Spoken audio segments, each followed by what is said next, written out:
No, I haven't done it. Etsy has a bunch of art.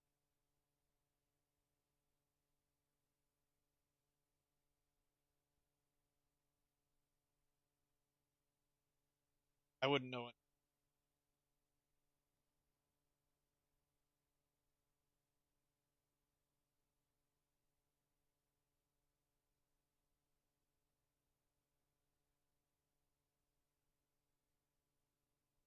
Yeah, I don't.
I know how that feels, Cad. It's an annoying feeling.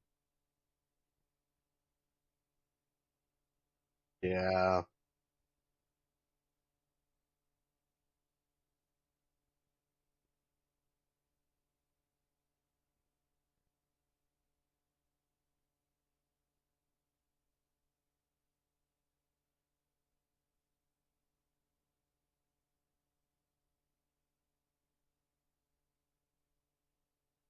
Do you know what flavor of Lay's I'm started to try?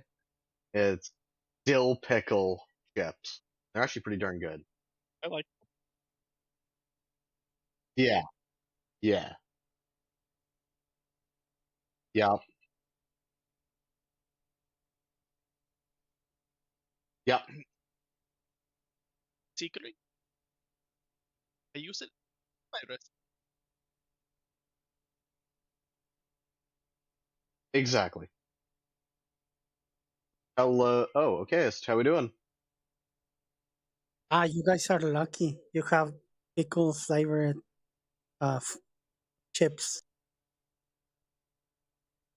Yes. They are delicious. Nice. I like cream and spices. That's like the not spicy version. The only not spicy version we have in Mm-hmm. my. Hmm. Nice, nice.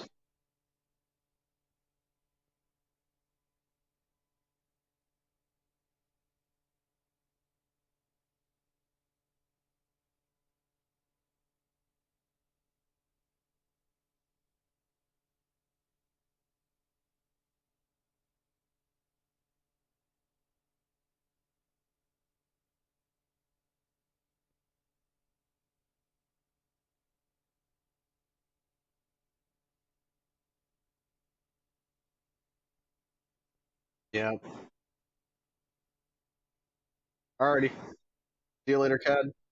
That box. Again! Hello, guys. How's it going? Today we have the Chaldea Boy stream.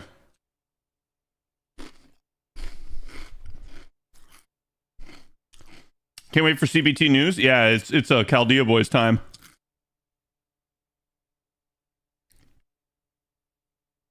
Mr. Earn, thank you for the 44. Appreciate it. Okay, can we get some love for Earn? Let me get this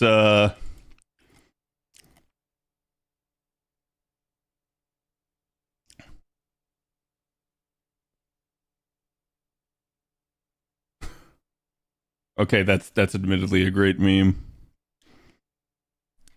I'm gonna put that in the shit post there. Where was my profile? There it is. Oh, almost 6,800 not subscribers, followers on Twitter.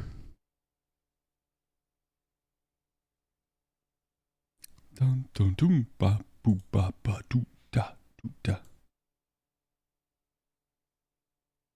I'm not paying you, Twitter. Ka-ching.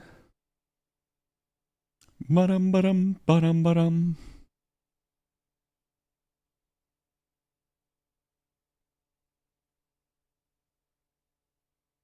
Okan.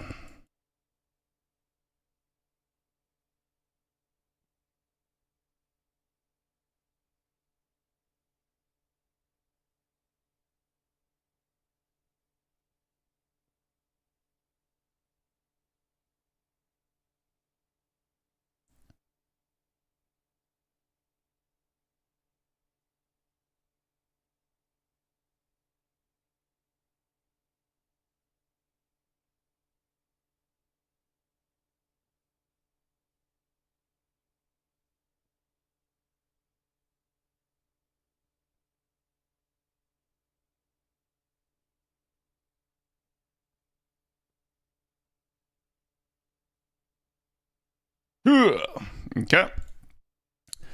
The tweet is live. Go give it some love. Let me grab you guys today's sauce, and I think we're good to go.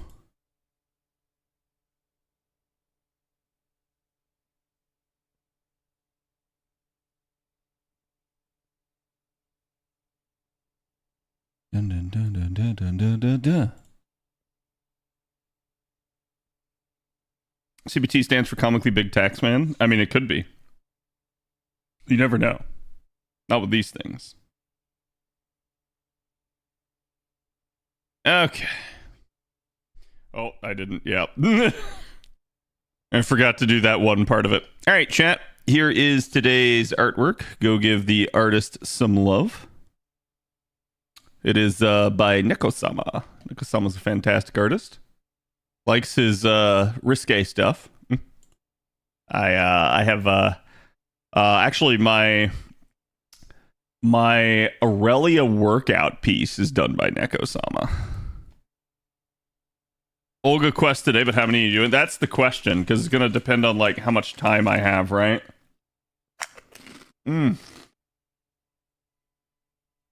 Sorry, my dinner was just some spaghetti. It wasn't very filling, so you guys are gonna get me a little bit of crunching on stream. Hopefully, none of it makes it into the mic. Okay. But how's everybody doing today? Oh, you know, it'd help if I logged into my bot. That might be a thing.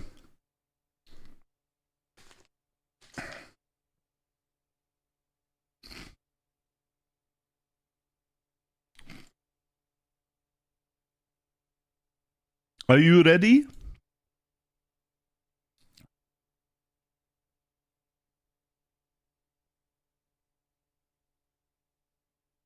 Okay, the bot's coming up now. Wah, wah, wah, wah, wah, wah, wah.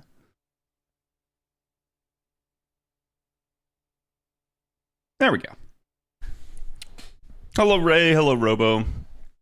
How's it going, guys? Is a waiver buff for JP CBC cope? I think a waiver buff is cope. It doesn't mean that it couldn't happen, but I think expecting it to happen is the cope thing. Like, I could say that tomorrow they could absolutely come out and waiver could get just like a crazy good buff. Or waiver could just not get anything at all. And the world would keep turning. Because that's just the way it is, right? Mr. Gurus, how's it going today? How you doing, Moo? Starbomb on his crit up skill. I mean, yeah, they could do something small like that. I think when people say that they want waiver to be buffed, it's not that Waver's bad. It's that Waver's just kind of like outclassed by some of the other supports now at this point. And people want him to be better to keep pace. But he is a, like relatively common unit. At this point, he's kind of like the game's first support, right? So it's like he's just a relatively common unit. A lot of people get him off the initial ticket. So it's like most people are rolling around with him, and he's kind of like the quote unquote like every man's support. So I'm not going to be surprised to see them like never touch him, just because that is his intended purpose, I think, at this point, and they know that he's good in that capacity.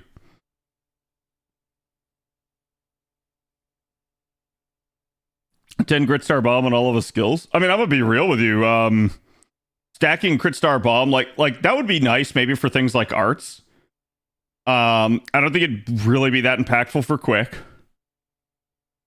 So it would help arts, and it would not really do anything to Buster because Buster already has that capability.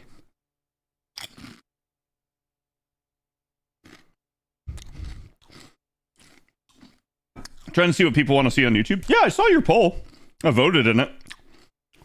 Were you guys like, are you doing like a lore video or just like a skip between the two characters each? Do you think there's a chance that Muramasa can get a buff? That's another difficult one, because like Muramasa is actually like low-key fine right where he is. His refund's still good, and he has like everything you could possibly have in a kit. So like it's difficult to buff him without just going straight to damage. And right now the damage is kind of the only thing keeping him balanced with the other options. It's like the fact that he isn't the highest damaging of the AoE sabers is like, oh, thank God, right? Like, because the second he is, he blows everybody out of the water.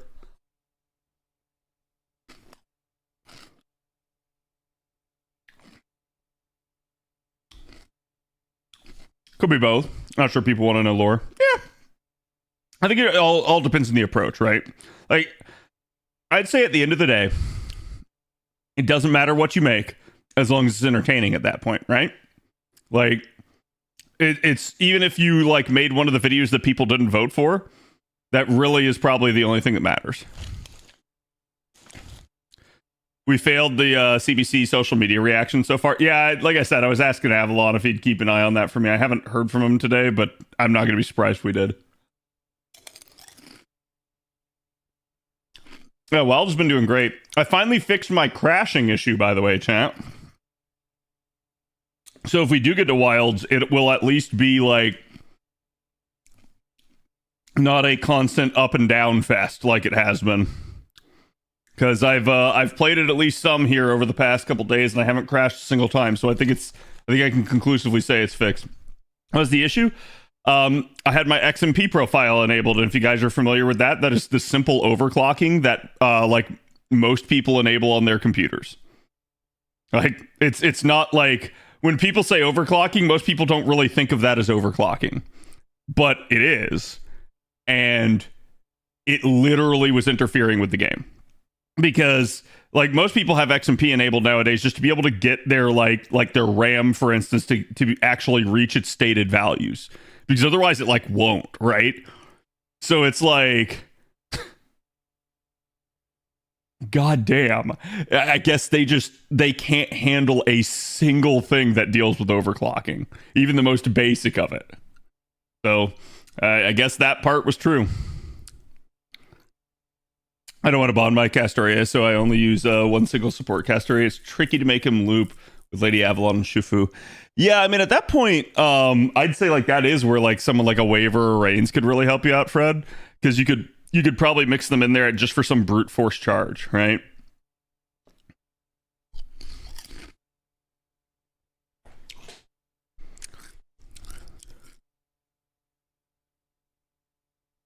A lot of people left meta and X, so it's not representative. Look, I'm gonna be real with you. One, everything that I know of like people trying to like make a big deal about leaving X, most of them like didn't actually deactivate their accounts and they're still on X. Two, meta's meta. They like nobody wants to use it at this point, at least not for like not for stuff like video games, right? Like usually that's where they have like their actual like social media and they like their interactions with their friends and their acquaintances and stuff like that. 3, I'm gonna be real with you. If we fail any of our goals, it is not a reflection on like macro societal issues. It is entirely based off the performance of this game and the enthusiasm that people have for it.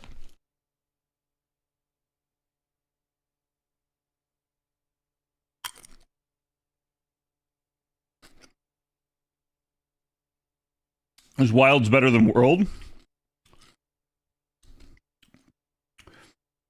I see. So this is interesting. I have a very mixed take on that. Like, I think that Wilds is better than World, or rather, Wilds has the potential to be better than World, but it is hard if you're targeting like the actual game itself and the breadth of content to make an argument for Wilds being better than World right now.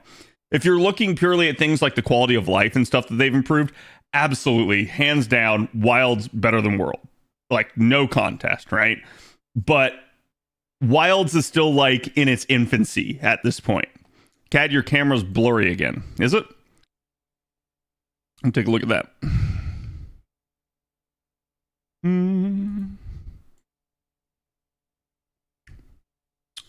Right you are. Dun, dun, dun, dun, dun. There we go. Should help it some.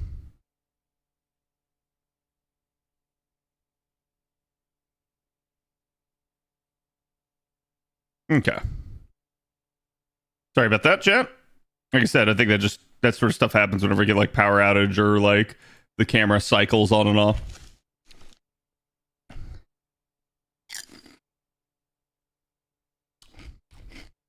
There's no other viable platform that gives what X gives, so we're kind of stuck. Yeah, like, and that's like Lucario, you said X is dead. I'm like, X isn't dead. I literally like go into it every single day, and it still has just as much activity as it did before. Like,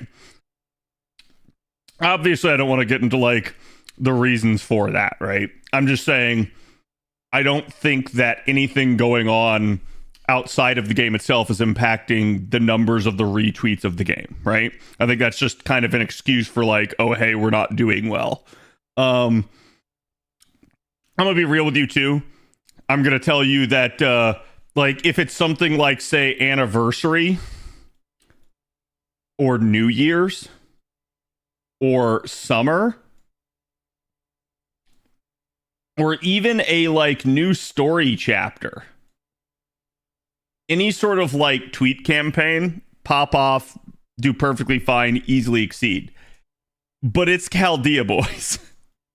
And Chaldea Boys, like, it's probably one of the least hype events of the year, right? Like, it is what it is. So I'm not going to blame anybody if we don't hit this goal, right? Yeah, but my husbando, and that's fine, right? Like I'm not gonna say like people don't have a reason to be hyped for the event or that they can't be or anything like that. It's no judgment. This is just me looking at like how people act in the general greater community towards it, right? Woohoo, anti-hype sarcasm, yeah. It's a nice chill event though. Yeah, like I see people that skip Chaldea Boys, and I'm like, why? It's the easiest event you'll do all year. It's just a ladder. That's it. You know, actually, I don't even think it's a ladder, is it? I think it's quite literally just the shop. No, actually, I think this one is a ladder, if I remember correctly from the review. So it's like CBC events almost have like no actual like gimmick to them. They're very straightforward events. 20k, there goes our 6 tank courts. I'll be curious to see if they go like, hey, we're gonna leave it open for a couple more days or something, or they just give it to us. That will be like the thing to watch with this live stream is, do we actually get credit even though we know we didn't hit it? And if we did, we know the fix is in, right?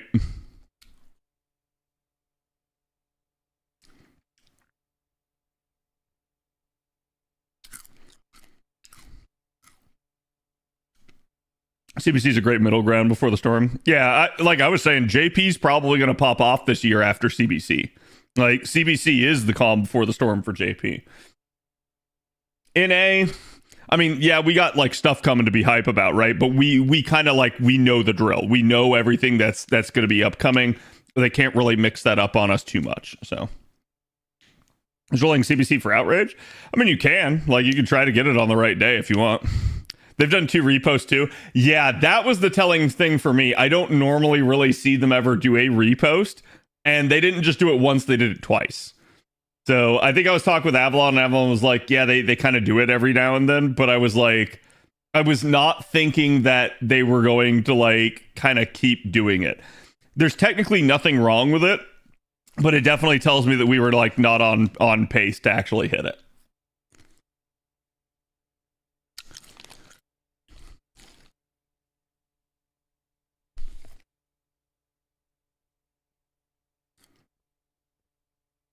There's another pre-recorded thing or an actual live stream. Usually we can't really tell. Like, they're all pre-recorded to an extent, but we can't tell like at what point it was recorded. It could be a day from now, or like what was the one that we had like earlier, chat, where you could tell that they actually recorded it like 6 months prior. Was it? I think it was the New Year stream. The NA New Year stream was pre-recorded like when they were in Japan for Japan's anniversary, which was like, huh? So they recorded that one like hella far ahead, and I feel like that's okay, because at least they did it in such a way so that they could have like Japanese guests on and stuff. Oh wait, no, you're right. Yeah, it was LB7. That's what it was, because they were talking to the to the lead animator, as well as oh crap, who was the VAs? I don't remember, but like, yeah, that's why it was the LB7 stream. Nito, yeah, I think it was Nito's. But that's like I think something like that's a little bit more justified, because it's probably very cost prohibitive to do otherwise. But I assume that most of the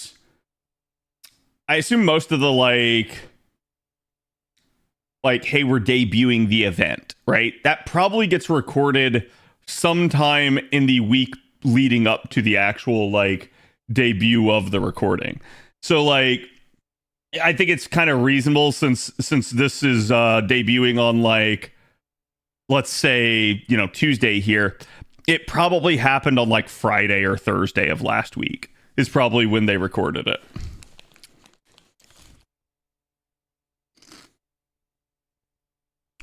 Yeah, it's K-Scope. I'm just double supporting this.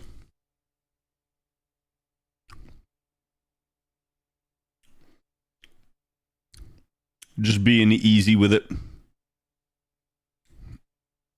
For us, the JP stream is insane. I think even for the Japanese, they really like their streams.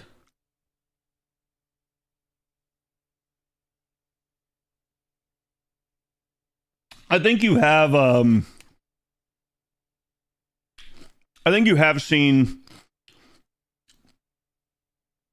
for like the JP live streams, they have kind of like reined them in a little bit. They're not as robust as they used to be, other than for big events. But I also think, like, if you look at like other Gacha games have really good presentation. But I think it's because, like, to an extent, they're also trying to outdo the competition, right? Like I think it's a showboating factor of like, look how much money we have to throw around.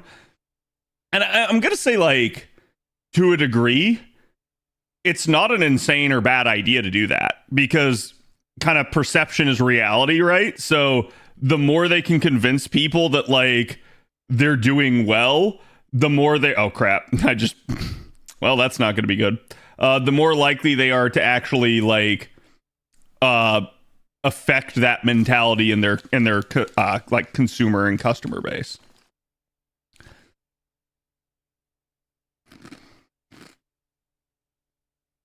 But I guess you could argue that's a double-edged sword too, right? Because, like,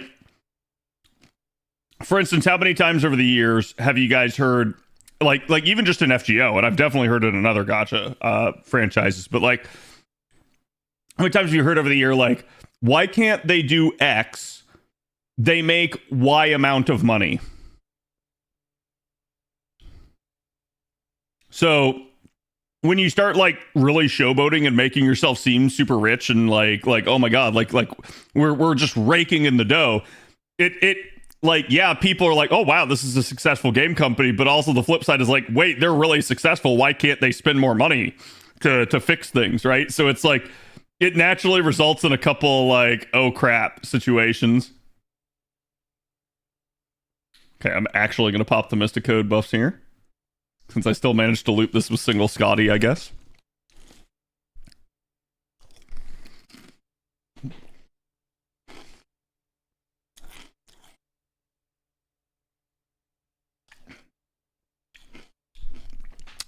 I mean, Sparky, remember the official dev stance is that he can't be a servant anyways.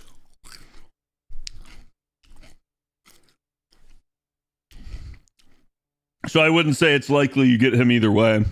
Not unless they really start to hint to him. Which maybe they have, but if they have, I haven't been paying attention to it.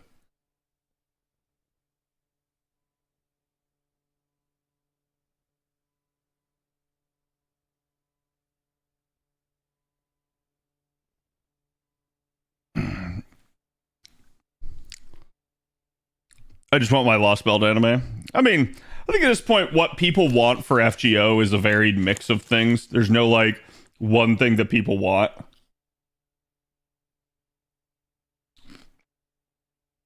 And I know I'm sure I probably get a lot of crap off this channel for, like, some of my stances on things. Like, for instance, like, you like me saying, like, hey, I don't necessarily want them to, like, allow automation or anything like that. Or, like, NP skipping, right?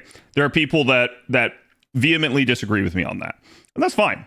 But I do think some people look at me and they go, like, oh, like I'm some sort of, like, bad guy and I'm the reason that we don't have it sometimes. And I'm like, I'm not. That makes me sound way bigger than I am. I don't have that kind of puller influence. They don't give a crap about what I think. So it's not going to, like, be because any content creator holds a stance on anything. Unless you're, like, Pekara or something like that, they don't care. They literally don't care. And even to the extent, I'm going to argue, they don't even care what Pekara thinks so much as they know the type of reach and influence that she has. So if she has a stance, it's not necessarily that they care about what she thinks so much as they realize that all of the fans that are watching her, it'll become an issue for them. Like the second she says something about it. So like a classic example of this was like the Gil issue that she uncovered. It immediately got fixed, right? Like, because they know it's like, oh crap, that was like just streamed to hundreds of thousands of people. We know this is going to impact us if we don't do something now. It just looks bad, right?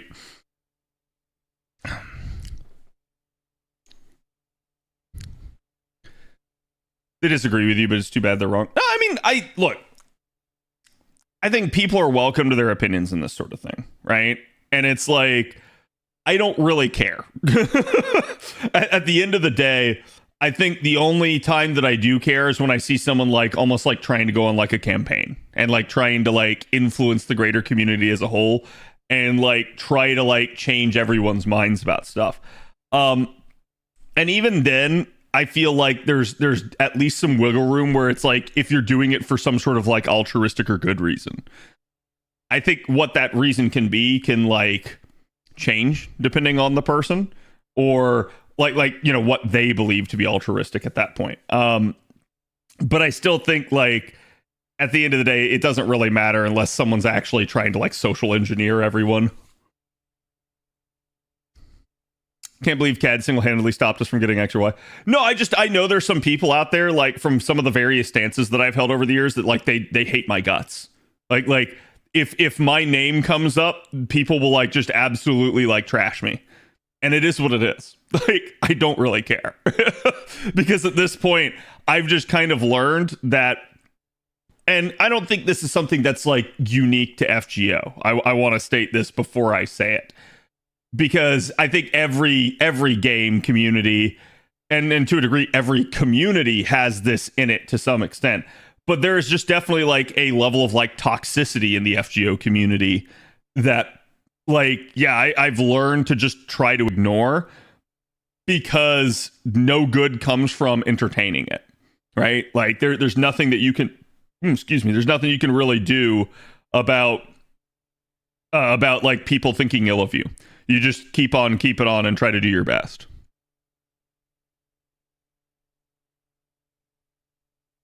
Cat prevented us from getting Gouda 9 last year, confirmed. That's true. There were a lot of people that asked me, were we going to get Gouda 9? And I said, no, I didn't think so. At least not like back then. So clearly I'm the reason, right?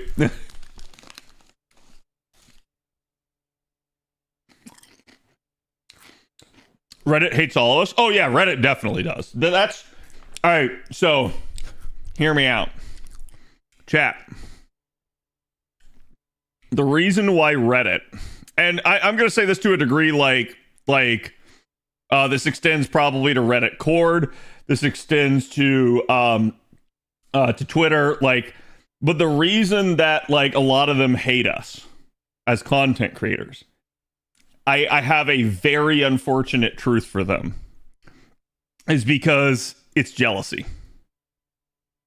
And I'm not saying this in the sense of like, oh my god, like every person hates us for this, but this is like the macro level thing that I've noticed, is that so many like Redditors and so many like big brain people on like Twitter and stuff, they think that they're content creators and that they know better than the content creators at every step of the point. And I don't know, like maybe they do, right? I've seen some really smart people out there in the community, so I'm not trying to say like every single Redditor, every single like Twitter person's an idiot. But I have noticed this like prevailing thing where they'll hide behind the guise of their content is bad, but it's like, have you guys ever seen like the meme of like the guy with the NPC face and it's like smirking, but it's actually a mask and behind it they're crying? That's exactly what it is. It's 100% that meme. It's like them just sitting there and being like, I could do better than them. It should have been me. Why am I not the famous one? And it's like, that's why. Like,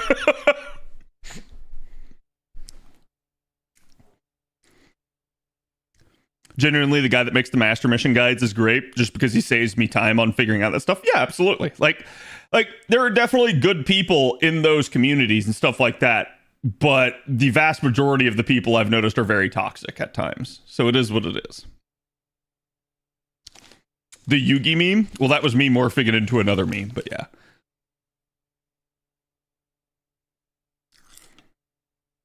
It's not enough to be smart. They want props to. Look, chat. Did I get where I am now as a content creator by being smart? Like, I think a lot of people look at me and they go like, oh yeah, you know, like Cad's made all these guide videos. Cad did like account reviews for years. Surely like these are the reasons why Cad was big. And it's like, nope. None of that's the reason. Now you rolled 2K on Nobu. That's not the reason either. Because you guys will bring that up. Nobody else in the like greater community will bring that up. Smart, passionate, and persistent. Yeah, I just to toot my own horn for a second here. I don't think I'm an idiot, right? I do think that there are times where I do something stupid, but I do think I can also be smart, right?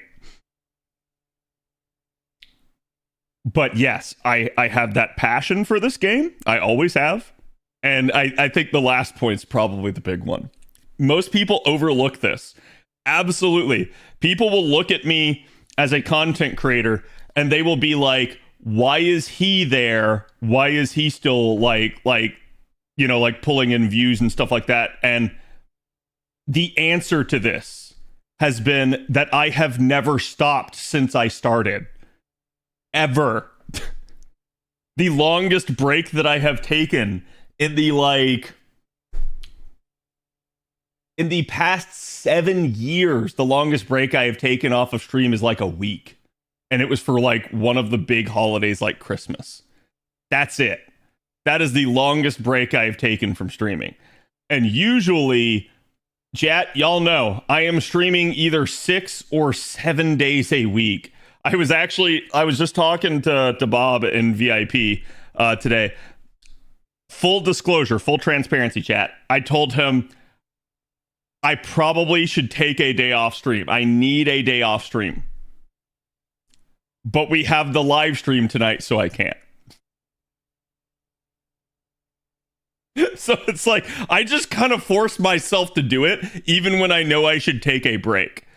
And to be fair, I will I'll just change whatever day is going to be my break day instead. So that's like, it's fine. But you're out of spite for the Star Wars lady. Yes, that's why. Is this the first time NA and JP have events starting at the exact same time? No. You should probably take a break when you know there isn't any content. That's usually what I try to do. The issue is like, one, tax season's killing my hours. Two, I feel the need to like stream like if I'm gonna be around and I'm gonna be playing a game anyways, I feel the need to stream. So like me deep diving into Monster Hunter, yeah, I'm streaming that. Me deep diving into Marvel Rivals, yeah, I'm streaming that. Like, that's just how I am. Like, because I feel like, well, yes, I do occasionally play off stream. As long as like I have the capability to be live, I will. So like what you'll see me, and I'll explain this to you guys in this sense, but like my Saturdays, for instance, especially if they're like a work day, right? I end up working. I usually work until I think it's like about 2 p.m. From there, I end up going home. I end up getting something to eat. I end up taking care of a couple chores. And I may either like eating, maybe like I order some sort of delivery, or like maybe I'm doing like something with groceries, right? So either way, I may be like waiting on things to resolve themselves, and only after all that's done, then do I stream.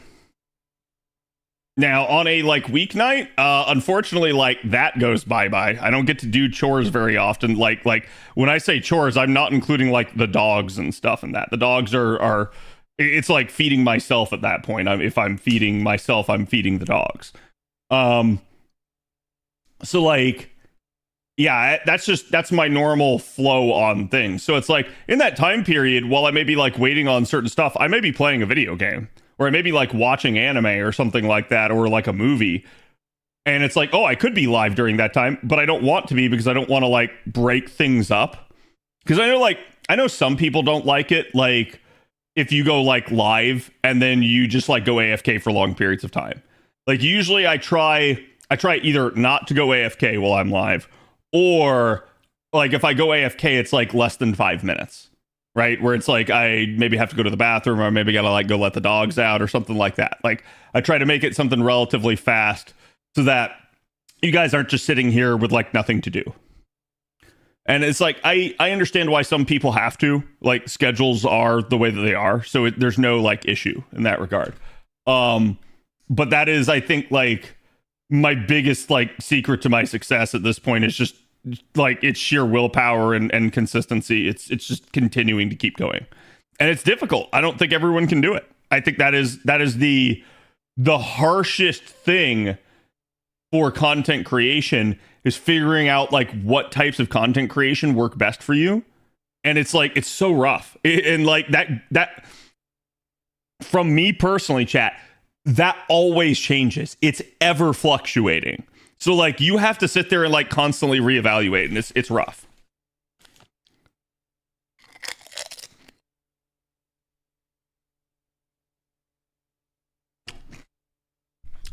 Oh yeah, I'm aware of Edify. Like I'm not a huge fan of like eating stream. I feel like is fine as long as they're engaging, right? But I don't really get the point of sleep streams, other than like you're doing like some sort of marathon or something like that. And even still, I come from a time period like back before anyone had those ideas, where chat, when you say you're doing a 24-hour stream or you're doing a marathon, that does not include sleeping. that is you like that's you going, right? Like, because I've done it. I've done 2 different 24-hour streams. They sucked. They made me never want to do them ever again. Because in a weird way, I've had days where like I've almost stayed up 24 hours and stuff like that. But you get to this point where it's like you kind of just collapse. And especially like the older you get, you feel like you can't quite keep doing that as much anymore. It takes more of a toll on your body. But man, like some people just do it. But yeah, I do feel like I've seen like a lot of VTubers and stuff do the quote unquote unlimited subathons. I get it. I understand why they do. I don't think it's like the craziest thing in the world to say that, but I'm gonna say especially with like VTubers doing the like, hey, I'm gonna do like an uncapped subathon, and then I'm gonna quote unquote sleep on stream. I'm like, if you're a live streamer and you're sleeping on stream and you have a camera on you, you're actually there. With VTubers, nah, that's a grift. I'm sorry. Like, straight up, it is easy to leave your stream running, mute your microphone, and just have your avatar go into sleep mode. And that does fucking nothing. Right? Like I just I'm sorry, like the VTuber is absolutely not there. They're probably not even in the same room. So like when I see that crap, I'm like, no, that's cheating. I'm sorry. That's not a streak at that point.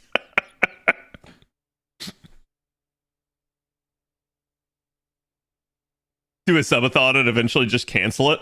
I've only ever done a handful of subathons myself, and I'm weird about how I do subathons, so I'm not gonna like try to judge the rest of like the streamers out there for that sort of thing. I just like, yeah, that's probably the biggest pet peeve. It's like, I don't necessarily agree with doing sleep streams, but if people want to do them, they can do them, right? It's no harm to me. But then I see like the VTubers do the sleep streams, and I'm like, oh, come on, dude. Like, that's such a cheap way of doing it. It's healthier to end for the day and keep it going. Yeah, I agree. Like, so it's like, I understand. Because to me, it's like, doing a 24-hour stream or something like that, it's fine in and of itself. But like trying to do like 48 hours and stuff, you're getting into like dangerous territory when you get up here, especially if you try to go beyond. I have actually seen people try to do that, and I have seen Twitch cut the feed to their stream. Like literally just be like, hey, you're kind of like temp banned. Here you go. Like, because it actually falls under like self-harm, and you can be reported for it. And I kind of get it, because it's like, to a degree, people are doing it for money, and people will do anything for money nowadays. So it's like, I don't know. Yeah, there's a point where it's like, I don't think Twitch wants to be responsible for it, right?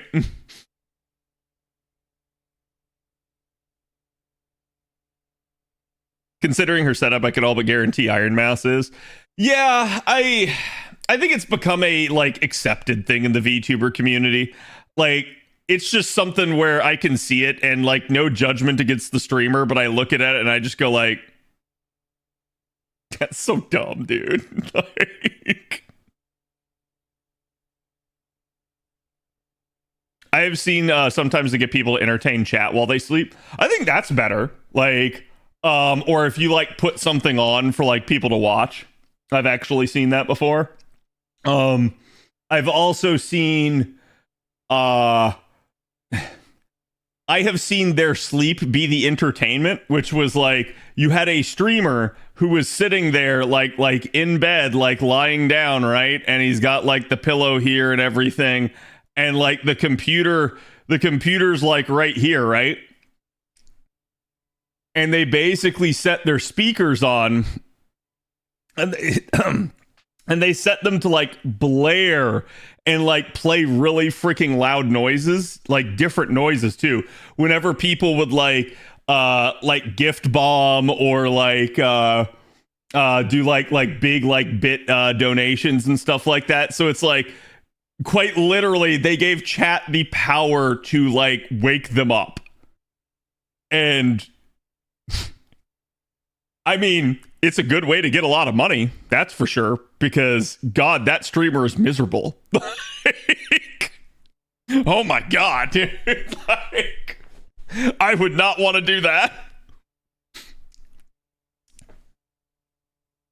1K for max volume yell, yeah.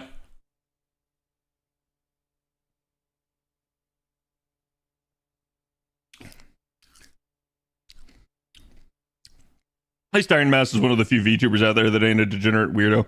Yeah, I mean, it's like I said, there's no judgment necessarily against the streamers themselves. I just like, I see that, I'm like, God, that's such a stupid concept, right?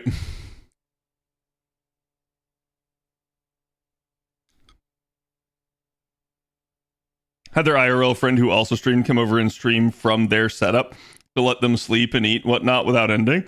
Yeah, see, that's cool. It's actually like, so this is an interesting idea, but it's not that common anymore, I feel like. But back in the day, we used to have this idea called like streamer houses. And basically the way it worked is like people just, everybody in the house like is streamers, and they just like kind of alternate, and they have channels at that point that are basically perpetually live. So it's like they just take shifts is all they do. And it's really, really hilarious because they all fell apart. Yeah, which is understandable, right? Like, if you guys have ever been in like a dorm environment, like you get along with some roommates, you get along with some dorm mates, but like you don't get along with everybody. There's always going to be like something that pisses you off about the person. And they say like you never truly know someone until you live with them. So I can easily see how that happens when not only are you content creating together, but you're also living together. It's probably like you can't get away from these people, right? Like, you beat both the Dust and Bullets Advanced Quest? Nice, congrats. Egos got huge? Yeah. I think the issue at play is like when you're the dude on like the when you're the dude on like the 3 a.m. shift and the other dude's the guy on like the 7 p.m. shift.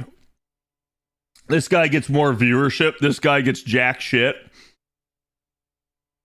And so this guy gets bigger ego than that guy, even though he like basically is stuck with the bad shift. Or even just a case of like, yeah, one guy gets like 1,500 viewers, the other guy gets like 400 viewers, and he's like, bro, you're not pulling your weight. So I'm sure there's crap like that.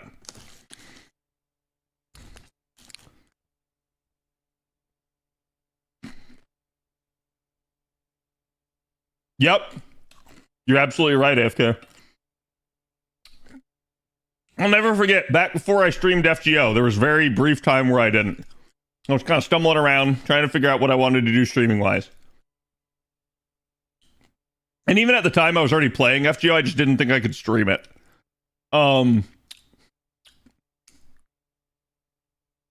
So I would play, like, Warhammer sometimes. So Total War Warhammer, right? And I would get to the point, if I had, like, vacation or if it was the weekend or something like that, that I would play, and I'd go live at like my 7 time. I'd literally stream it for hours and hours and hours. But you know how those strategy games work. It's like one more turn, right? So I would get to the point where it'd be like 3 a.m. and I would be like, damn, viewership is getting really bad. I should probably go to bed.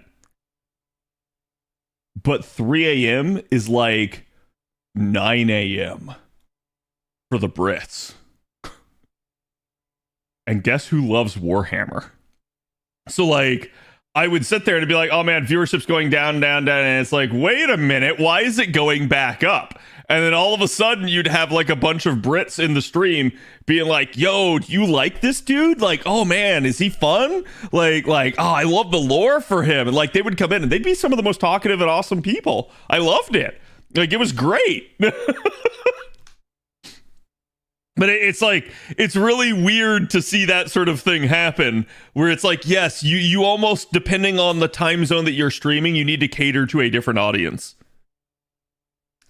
Oi, bruv, you got a license? You got a license for that stream? It reminds me when I played Civ. Yep. One more turn. I heard Civ 7 is, buggy. Oh, let's see. How do I want to do this? Do I even have anything else I need to do? I guess we got Wide Peepo Hans. We can do his strengthening here. Wait a minute. That's the right units, the wrong support.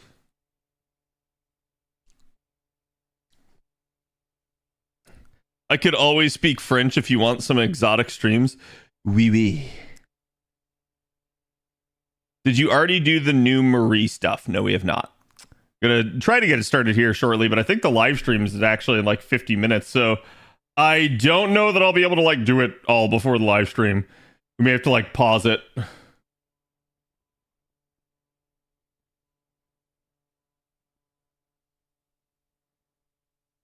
Oh shit. Really? Chat. God damn. God damn. That is a great Cloak and Dagger skin. Holy shit. Marvel Rivals knows what it's doing. I'm eyeing that Venom skin? Yeah.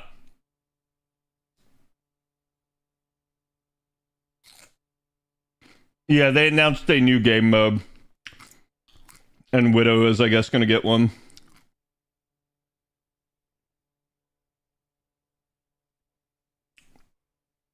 Let me go find the live stream link, though.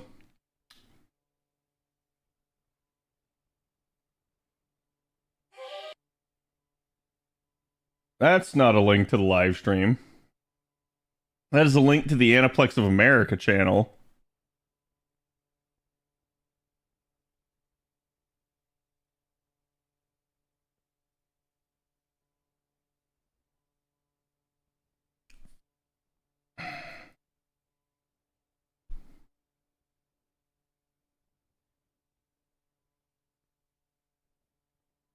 Okay, that's it.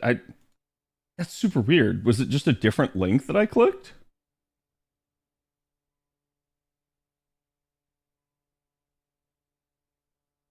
I don't know.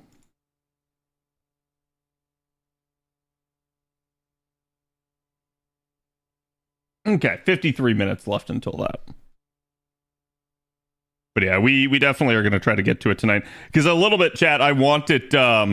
I want the Olga quest done before the event comes out, because that's like, it's time consuming. I probably should have done both the NP gains, but whatever.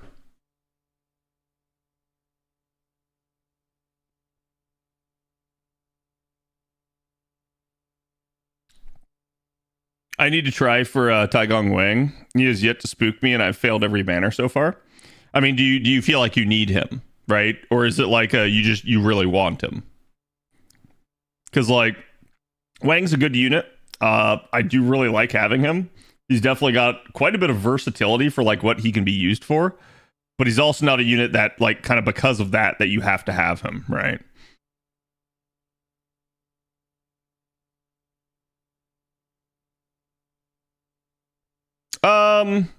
See, I'm honestly statements like that, Lucario, I have to like completely disagree with. It's like if you said that she was like better than her, I could maybe humor that, but when you're like, oh, she outclocks her by a bunch, you're making it sound sensationalist at that point. And I don't think the difference is really that big. Most people seem to be of the agreement at this point that yes, for pure like damage capability, she is superior. but Draco does have a lot going on in the kit. Yeah, I know, Phoenix. That's why I was like, there's just no way I'm gonna get it done before the stream.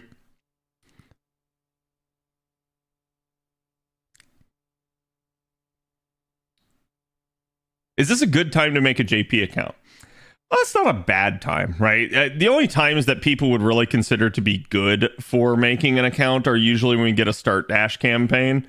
And these, they definitely happen at certain intervals, usually things like anniversary, or like a download campaign. Actually, when was our last download campaign on JP chat? So like there may be one coming up, but I generally tell people it's like, don't bother necessarily waiting for Start Dash because there's no like rhyme or reason to when they show up really outside of these key events. And so it's like at that point, it's better to just go ahead and get started and like kind of put the logins in, get that streak going and all that, because you'll be able to work on the account during all that time. As opposed to like if you put it off, you're just going to be like waiting basically.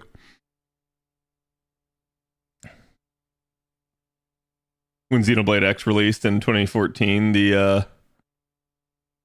I missed the Talithia Inbringer world bosses. I see.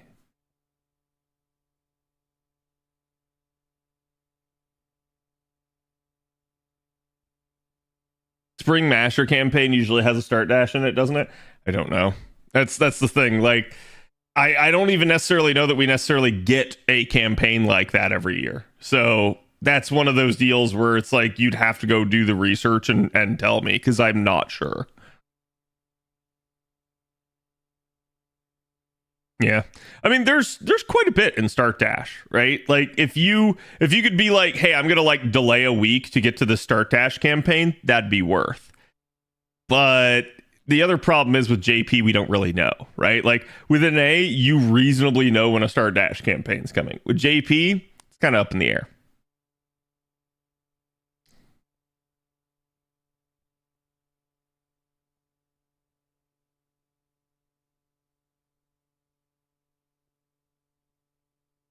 Who knows when the next download campaign could be? Right.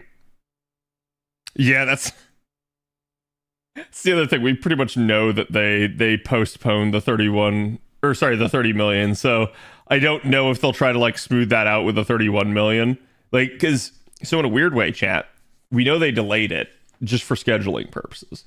But it also makes sense that they probably did it to build up a little bit of a buffer for themselves in case it does take us a little bit longer to get to like say one download campaign. But yeah, I don't know. Like, let me see.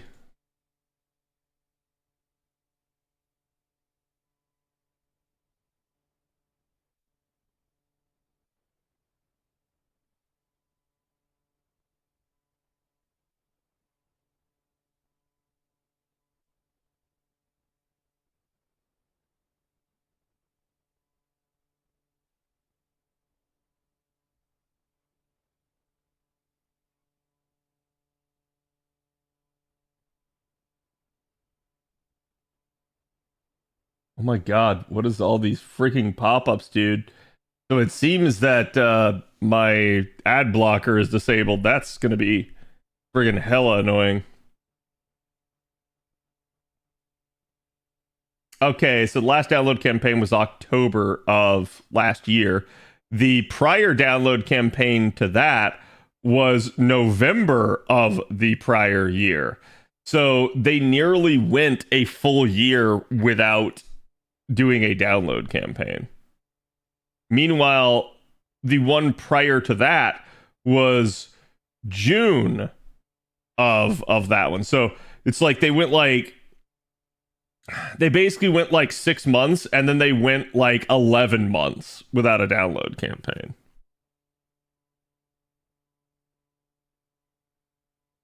The things really like slowed down in that regard, but I don't know, we'll see. Like maybe we're due in here, maybe they're waiting.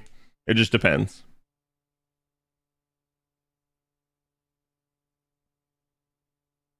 Understandable, Avalon. This is 3 out of 3, so I can go ahead and pop all that.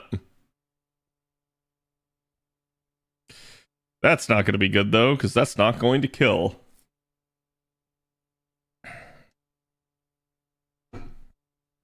Things slowing down on FGO? I mean, we seemingly know that they delayed that download campaign for reasons. They tried to indicate otherwise, but if I remember correctly, like, we either data mined something on it or like... No, I think we had like sensor tower numbers and we knew they had exceeded it. I think that was the thing. So it's like we knew that like low key the devs were lying to us, but it wasn't like hey, they're lying to us maliciously. We think they were just trying to like hold off on doing the download campaign due to their schedule.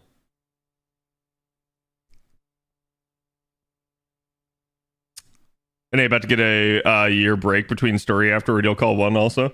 Yeah, I mean, I've said it before, I'll say it again. Like, the story pace in FGO is abysmal and it has to improve. I think it is one of the keys to this game's success.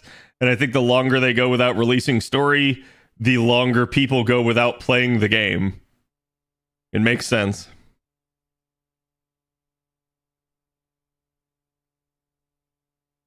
Yeah, I think I have U-Block Origin Lite. At least I think.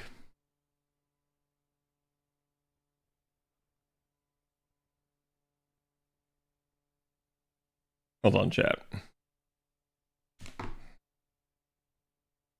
I had a scare today where Google was trying to indicate that my account was compromised, but it absolutely wasn't. So I'm having to like relog in on all my devices.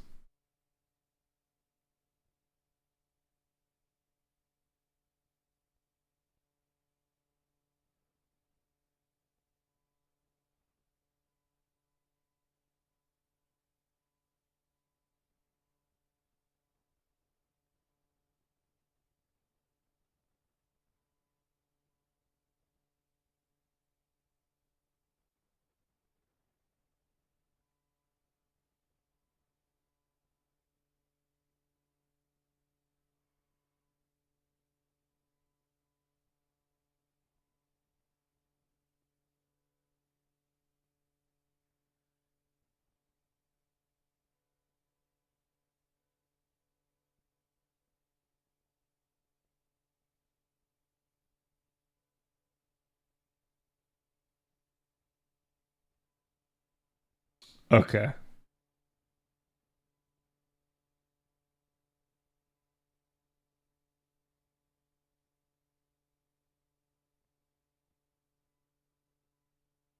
Yep, it's up and running now. None of the shitty fandom ads. Okay.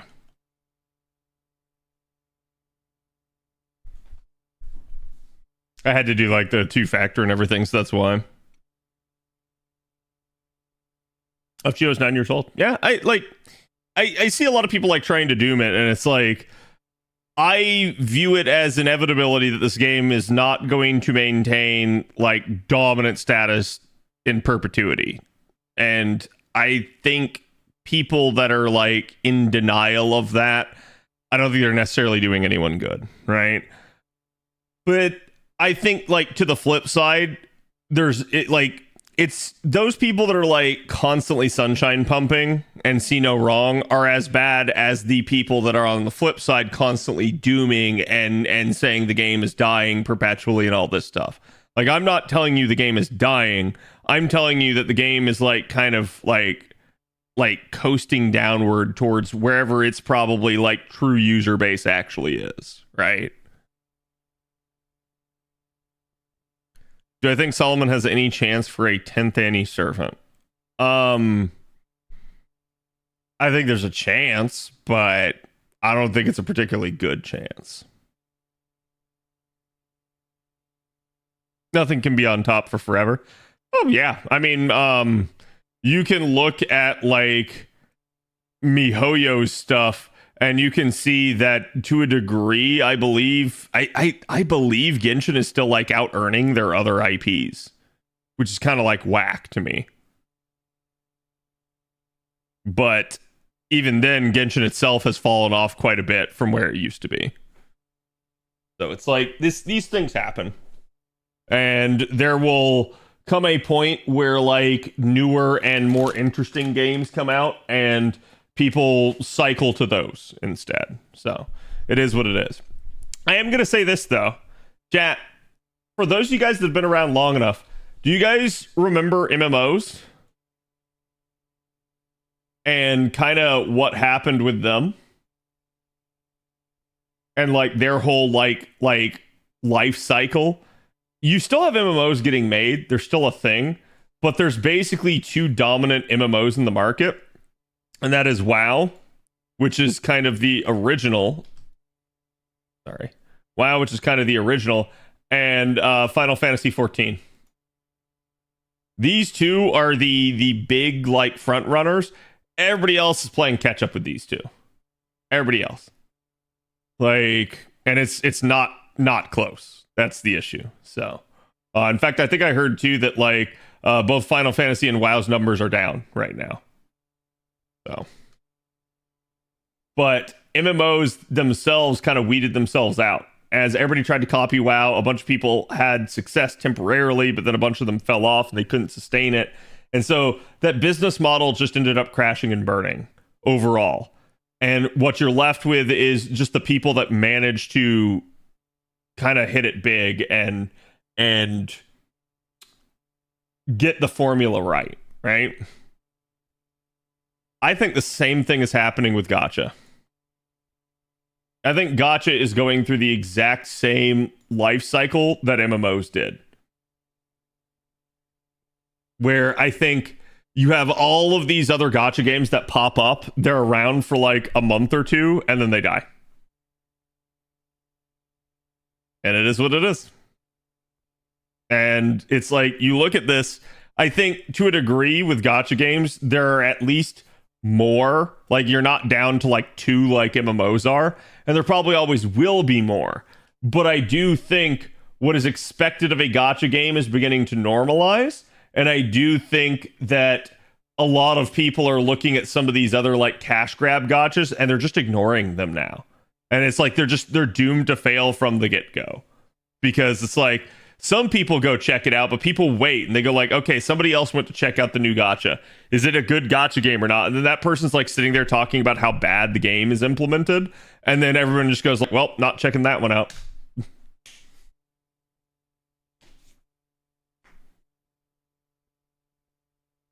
What about Guild Wars 2 and Elder Scrolls? No, they're still around, but their numbers are far less. Like, I think I heard some like Todd Howard the other day talking about the success of Elder Scrolls Online, and it's like, yeah, the success, and it's like, don't get me wrong, it is successful to an extent, but he tried to make it sound almost as if like it was in the same echelon as like WoW, and it's like, it's not. It's absolutely not. It's the same situation as live service games. Yeah, and I do think that like that is the commonality. Like if you look at like MMOs and you look at gacha games, I think the live service industry is beginning to age quite a bit in the face of things like again, like say like a Baldur's Gate. Where it's like, oh, this is a huge like single player game, doesn't really have microtransactions, it wins game of the year, it's like the best seller, it's still one of the highest rated games on Steam ever, and then you've got your live service game and it's like struggling to make ends meet. So I think that's an issue that a lot of them are facing at this point. Like the live service industry as a whole, I think, is facing some backlash, one, due to the economy and people just not having enough disposable spending, and two, due to everybody's on to their fucking tricks and nobody likes them. Like, I see people that are legitimately like still excited for battle passes and stuff like that. Like, I was explaining this about League to a couple of people in VIP the other day, but it's like, the interesting part about League, so like they just had the recent loot box fiasco. So they took the loot boxes, which you guys could earn, like completely free to play, and they took them away. They said, no more loot box. Everybody screamed. So they're like, okay, hey, please don't leave the game. We'll give it to you. Now you guys can get loot boxes again via our battle pass. And everyone's like, oh, thank God they gave us back loot boxes. And I'm like, why are you saying that? You did not get back loot boxes. You just traded complete free-to-play loot boxes for battle pass or originated loot boxes. This is a completely worse result. Like, y'all got bait and switched. It's the obvious negotiating tactic of first you go to the completely like untenable, like crazy position. Okay? So with the crazy position, don't think that abbreviation means anything else. Like, nobody likes this. But the negotiator knows that nobody likes this. And so then the negotiator decides, like, hey, here's your stance over here, right? And then the negotiator goes like, okay, but like, how about if I give you like, and I'm going to call this the SP, the sane position. Okay. The thing is, where the line in the sand is like here. So they still won. They still got you to come over to their side. They didn't meet you in the middle. They absolutely bait and switched you. And it's really funny to me when I see that stuff.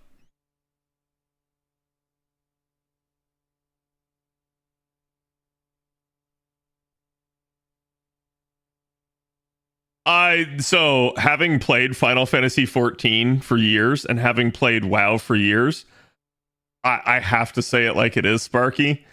Yes, there's some really nice people in Final Fantasy community, but I have actually seen the worst of the worst people in the Final Fantasy community as well. Out of any MMO I've ever played, the worst people that I played with were in Final Fantasy, both from a gameplay standpoint and from a like the actual like toxicity level of like the depths to which some people would sink.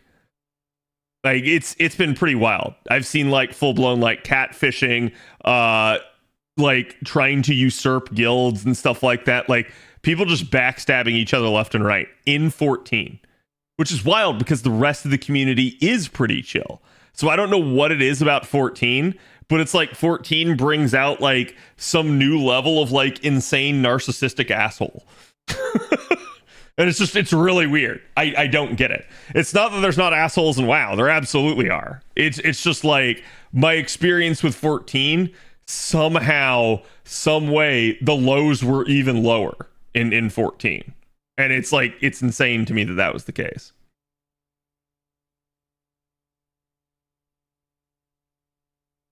Six of the half dozen and of the other type situation. Yeah, I think like a lot of that is just like the league devs knew that they needed to monetize their game more for various reasons, and so they knew they could get away with it and they just did it. And they basically, whether or not that was their original intention remains to be seen, but either way, they managed to shift the loot box situation to something that is more to their benefit. I stopped playing 14 because of the players and the lack of content recently. I mean, I don't think every player in 14 is a bad person, right? I'm not trying to say anything like that. Usually if you're with bad people, it's on you to just find better people and to like not deal with them, right? Like I think at that point it's like find better people to play with. But I do think at the end of the day, it's like, yeah, what's probably there is the lack of content, and just not having good people to play with is making it more of an issue.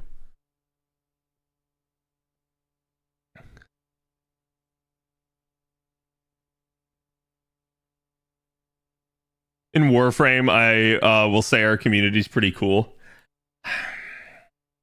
I think like again, like every community has its bad apples, right? I haven't played Warframe, so I couldn't tell you. Maybe you guys are the best of the best. It's just one of those deals where it's like I assume there's always bad people in each community, and it's just the degree to which they are bad, I think, is the only thing that varies. Because like certain communities, like so for instance, like the League community is always considered to be toxic, but there's a reason that League is always toxic, and I think like while yes, there is normal levels of human toxicity present, League seems to have a unique knack for bringing out the worst in people. So it's like, I think when you see stuff like that, you go like, okay.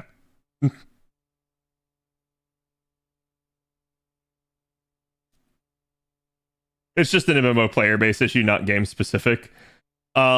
See, while I hear you say that, I think it has something to do with the Final Fantasy community more than anything that I've realized.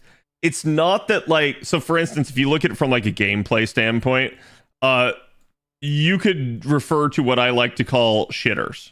Okay, shitters are the type of player in an MMO that, like, they can't do basic stuff. Like, I'm not saying that they're like, oh, they're not like top tier.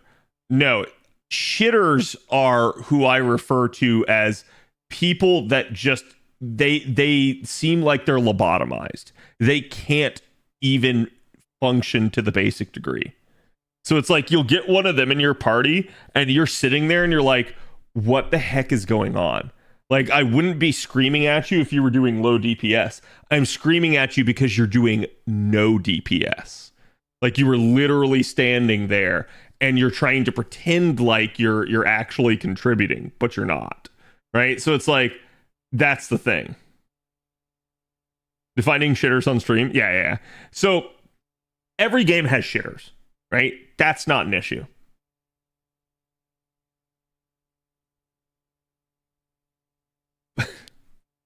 But the amount of shitters, the amount of coddling that is done to the shitters is worse in Final Fantasy XIV than it is in WoW. Right? It doesn't mean that WoW doesn't have its fair share of shitters too. It does. But, dear Lord. And I think part of that comes from where it's like, it's Final Fantasy based. Final Fantasy has always been a little bit more of a, like, hey, it's a RPG. Like, I just want to, like, chill out and enjoy the story and the lore. And it's like, that's fine. But then they get into an MMO and they try to do the same thing. And then, like, you're trying to do your dailies and they're in your party and they're like, I'm an ice wizard. And you're sitting there and you're like, you're a black mage. And black mage casts fire and ice spells. And then they're like, no, I'm an ice wizard.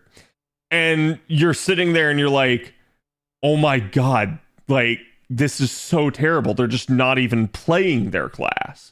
Like, they're LARPing so hard that they refuse to actually function to the basic degree. Right? It's not, oh, my damage isn't good. It's, my damage is bad because I'm not using even half of the class. So it's like, that's just one example that I can give you of a quote unquote shitter. Another one that I could give you in 14 was we had a ninja in one of our parties. He absolutely wasn't doing good. In 14, it's considered to be bad to call people out for bad DPS because there is no actual, like, officially sanctioned in-game damage meter, and they kind of consider it to be a little bit of a bannable offense if you start going after people for it. So you don't get on to people about their DPS. Instead, what you do is you run the damage meter, you look at how bad their damage is, you notice that your auto attack is dealing more damage than their entire damage rotation is, which auto attacks are just automatic and weave in between your skills. And so you look at that and you go like, they're just not even pressing buttons. And so it's like, you'll watch them and you'll see them run up to a, like, enemy, right? And then, like, they're standing right there. They're standing right next to them. And you'll notice they're just doing the basic auto attack animation. They're not actually pressing buttons. So they're trying to make it look like they're contributing so that you won't kick them from the party. And then what I do is I call them out for it. And then when they try to argue, they inevitably pull the, like, what, are you running a damage meter? And then you counter with, no, I've just been watching you and I can tell that you're not pressing any of your buttons. And then in at least one of those cases, I got a guy that was like, yeah, I'm watching Netflix on the side. And then I initiated the vote kick. and he got kicked. And I didn't feel bad about it because it's like you're sitting there and you're trying to get your daily done. You understand that if someone's not good damage dealer, it's going to take you a little bit longer. But when someone's just absolutely leeching off the group like that and not contributing, you are better to kick them and get somebody else in because anybody else is better than that person. So it's like someone else was on Netflix or they kicked him out. No, we kicked the guy out because like he self-reported at that point. He was just like, yeah, I'm not like I'm doing it. I'm just watching stuff on the side, teehee. And you're like, my brother in Christ, then don't queue up. Like, or at least like, so even to do better damage than that, chat, you could just spam like 1 or 2 skills. Like, you wouldn't even be doing the full damage rotation. I would be looking at your number and I'd be like, God damn, that is such bad DPS. But I wouldn't be able to say anything to you. But I have seen that where it's like they can't even be asked to press like those 1 or 2 skills. So it's like when you see that, you're just like, bro. All right, chat, let's get geared up for the Olga quest here. There are 2 days left in the JP event. I have been done for I don't know how long. Wait, sorry, that's the LB3 recos. I got those to do at some point too. But let's see.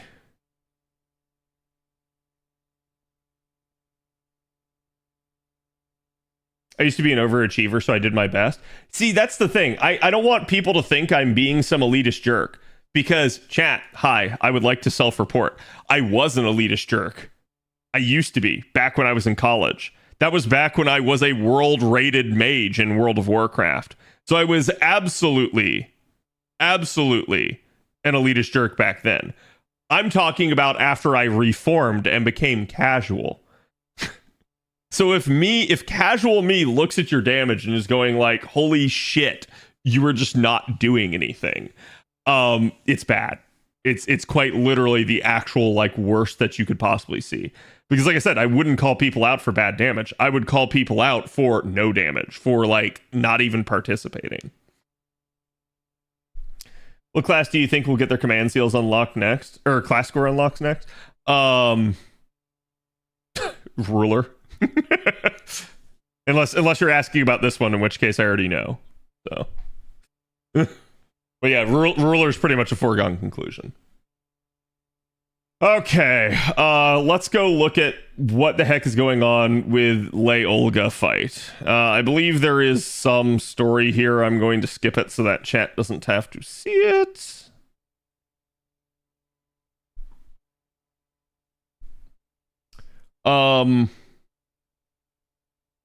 Is this just a like pre-fight?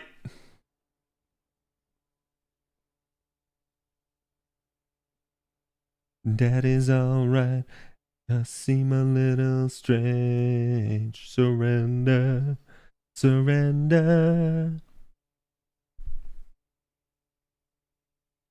Excellent. Fandom doesn't have it, so off we go to App Media.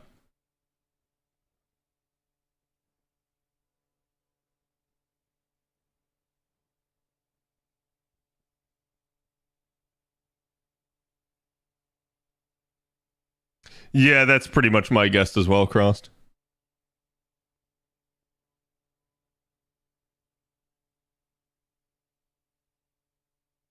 But yeah, like, even in WoW, WoW has people that, like, God, it's still to the same degree. It's just, and that's my only stance on that, is that, like, basically just Final Fantasy seemingly has a greater percentage of the population that's that way.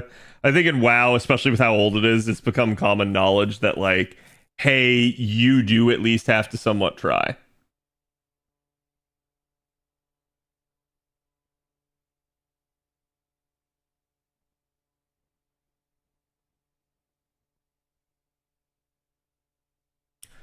I have no idea what I'm facing here. Because, like, even App Media just tells you about the end ones. It doesn't tell you about the, like, whatever the crap this is.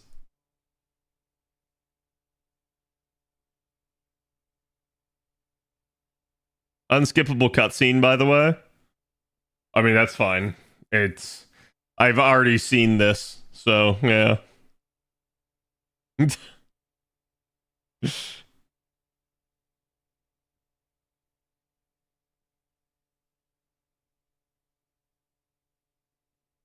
I don't feel like this is very spoilery. Because chat has no context for it other than what they already know about Olga.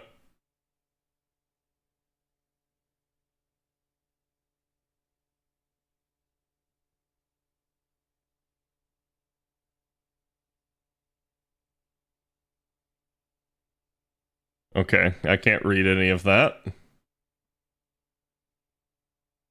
Or any of that. I assume this is how they've worked in the past, though. Where I can't reuse servants and I can't reuse Cs. And then, what is that? If someone dies, something else happens?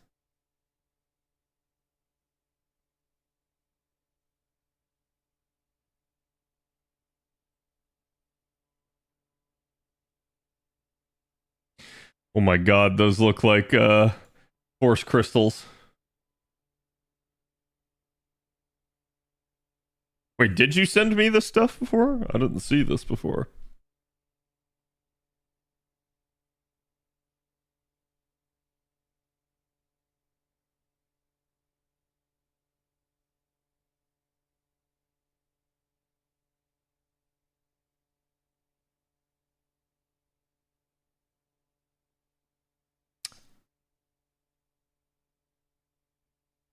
Okay, so I have a question. So you have 10 times teams, and after 3 turns, your team gets rotated.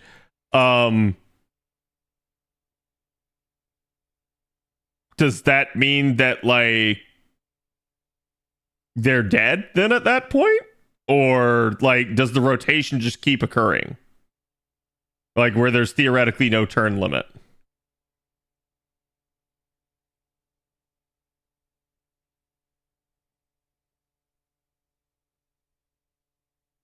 One time rotates? That doesn't answer my question.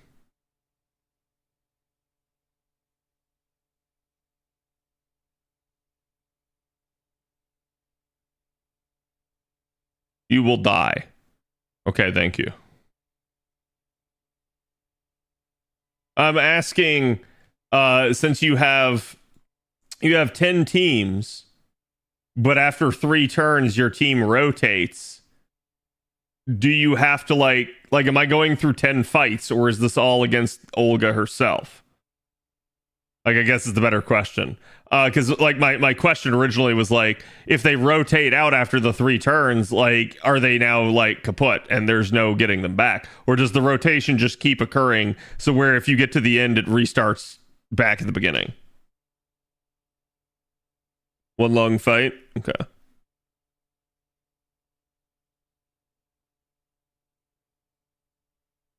If you run out of teams, you lose. Okay.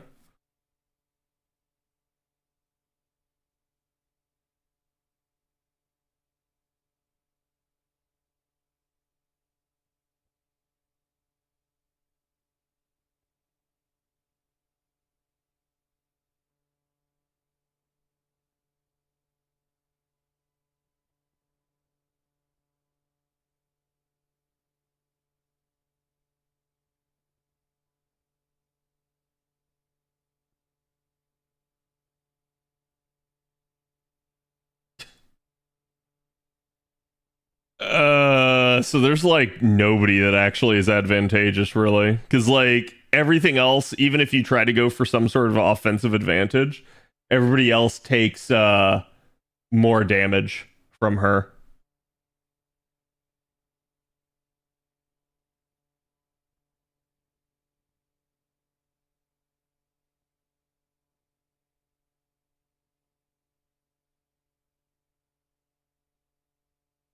Okay, I'm confused as to what you're saying this stuff is. Like on the sides. Because like the first one, like Grand Emerald is sure hit, which gives quick NP damage. So is that like whenever she gets sure hit, you get quick MP damage, or is that like if you kill her while she has that on, that's what you get?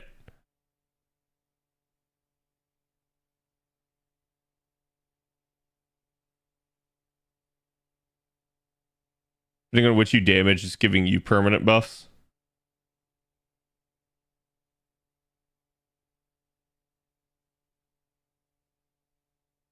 Okay.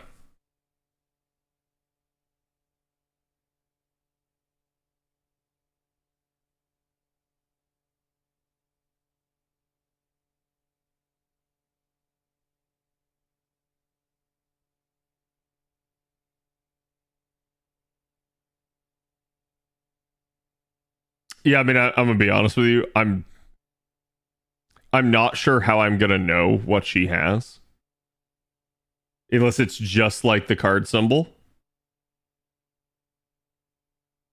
because I can't read Japanese. I say YOLO, you literally can't YOLO these. Like you have to at least like form a party somehow, some way.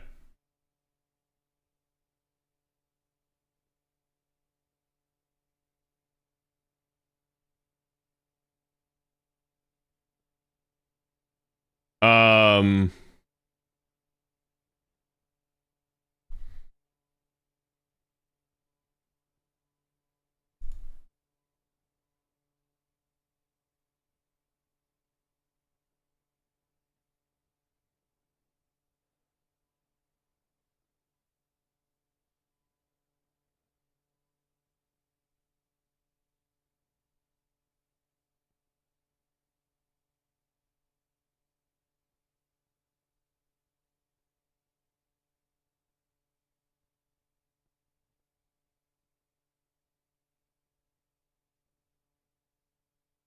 what the heck?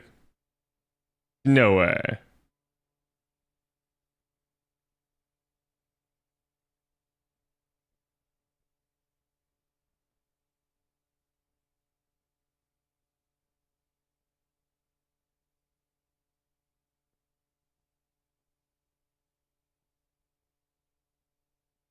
So really I want like AoEs for this.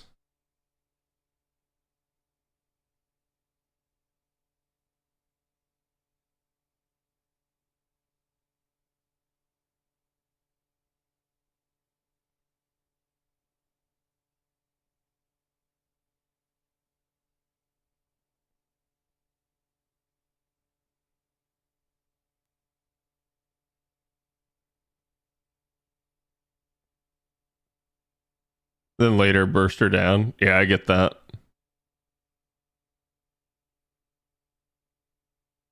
Am I gonna be able to like carry this to like subsequent attempts?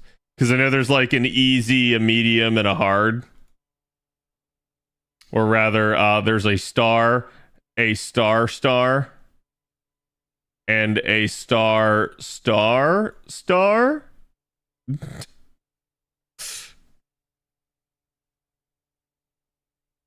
Formations do carry over. Okay, next question, chat.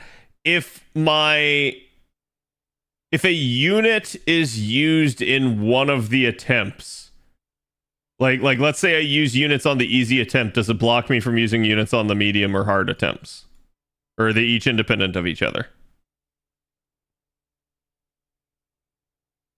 No, they're separate. Okay, sweet. Thank God. I was like, holy shit, please no.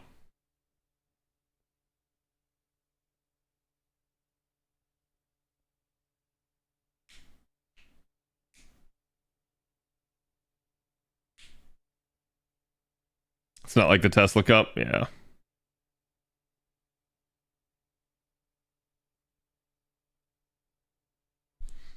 All right, hold on. Let me look at this.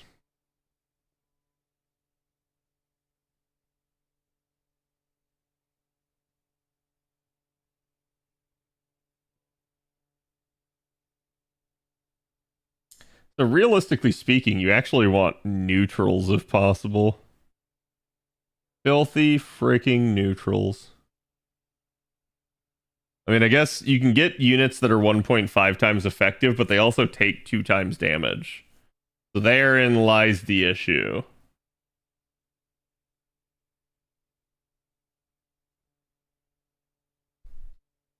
Yeah, I was gonna say BB Dubai probably works here.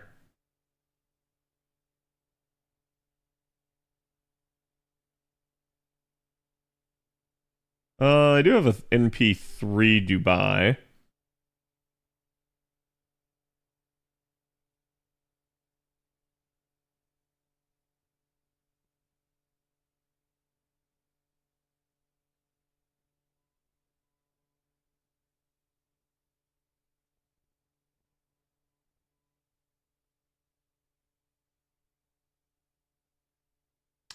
Um,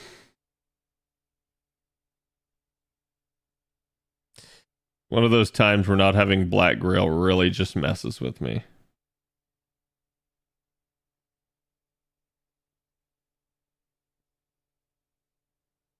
I mean, I can do that.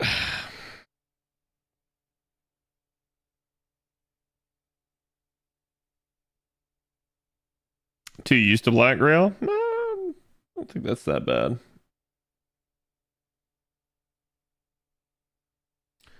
Okay, the one that I'm seeing, is that a Chaldea Boys one?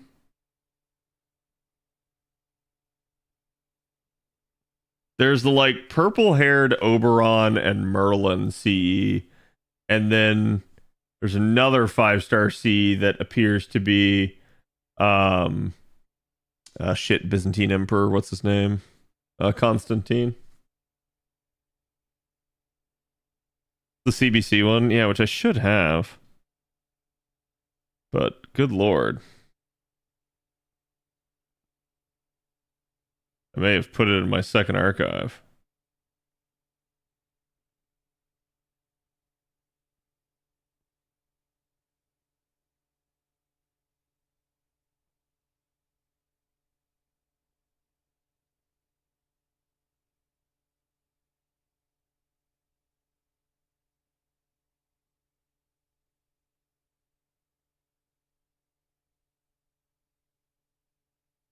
I think I put it in my second archive if I have it.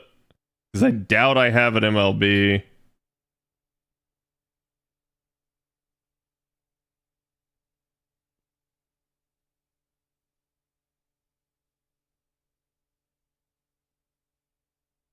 Might have picked the Charlie C. I might have. I'm actually not certain of what their stuff is. Okay, very cool.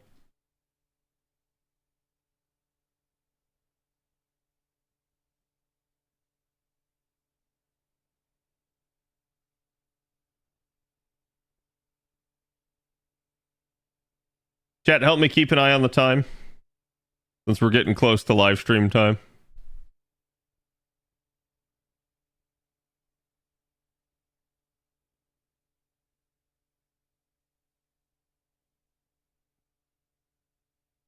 Constantine's involved in 2 times in damage cut. Okay, so Voloman should work.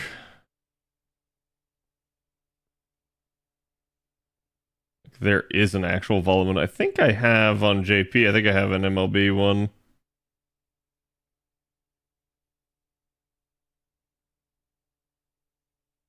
Comes involved in P gain. Okay.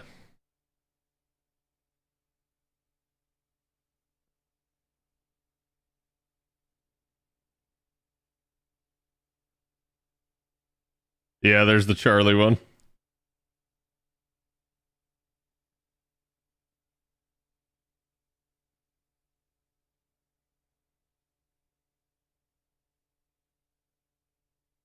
No, I could have sworn I had an MLB Voloman. Come on, JP.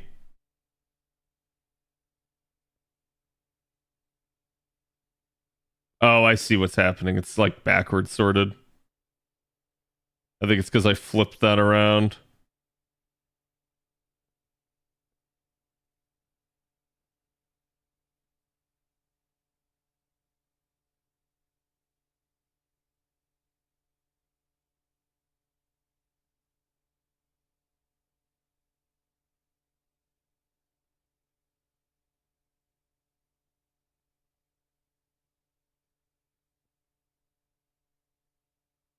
Huh? Don't you have the new volume too? I do, but like, no, this is beginning. Oh, okay, there. Oh, right. Yeah, I can't use multiple. God damn it. I forgot you literally can't use two of the same C. That's the new volume, right? Yeah, it's 3 times something.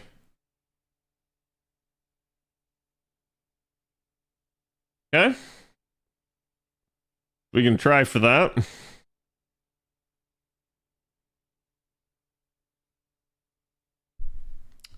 So wait, is this considered the easy one? Or is this like, is this just like 5 AP here?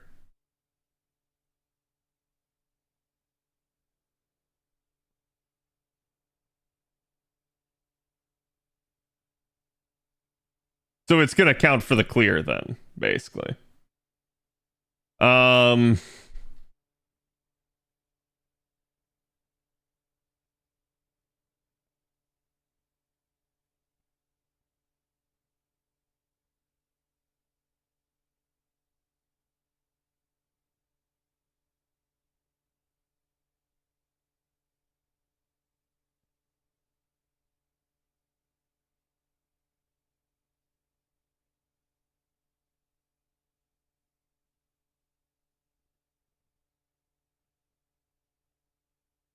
Yeah. No, not you. There we go.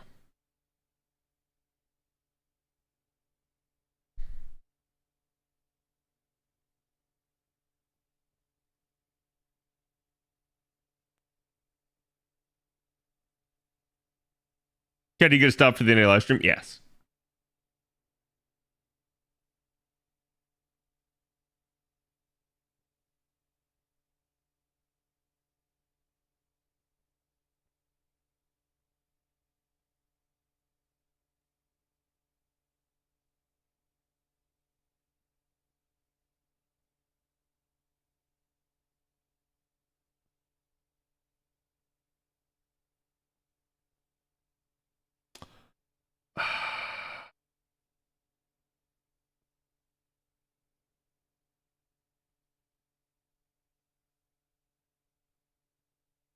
I'm actually glad I did his upgrade right now.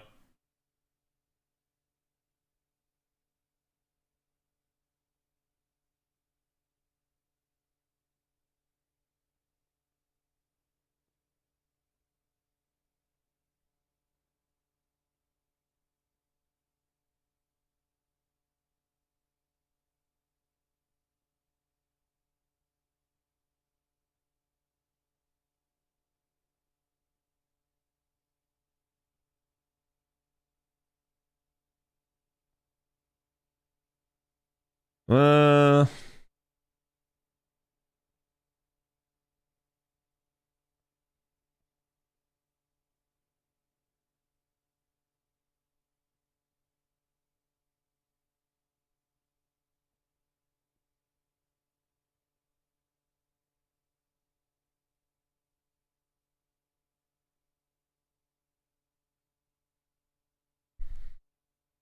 like 2 minutes? That's fine.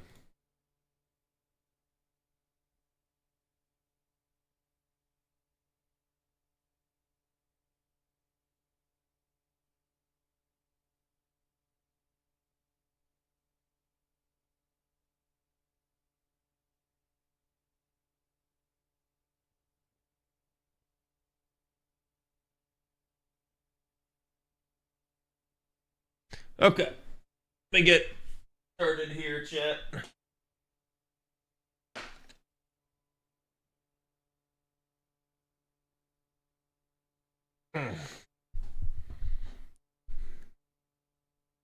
Ugh.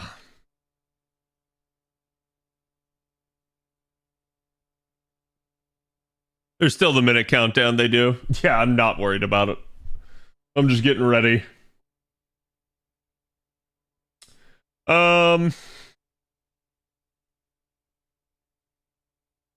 Do I even have a good one?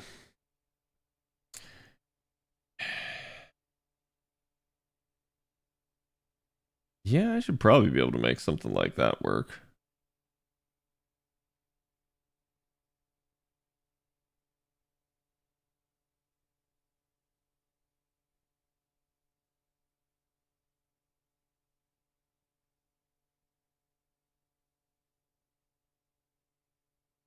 Well,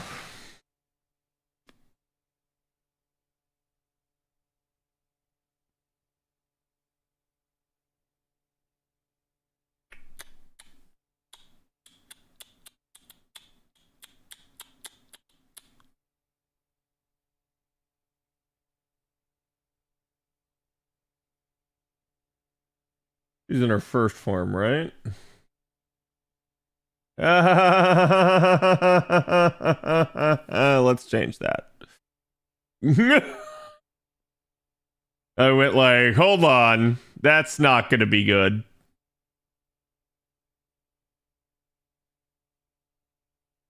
I probably want a single target here.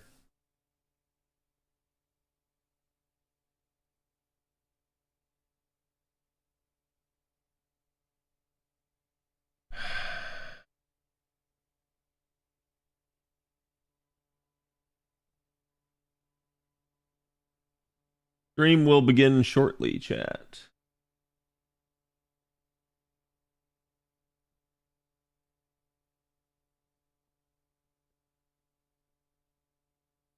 Countdown didn't happen? Yeah. Don't worry. They'll blow your ears out. There it is.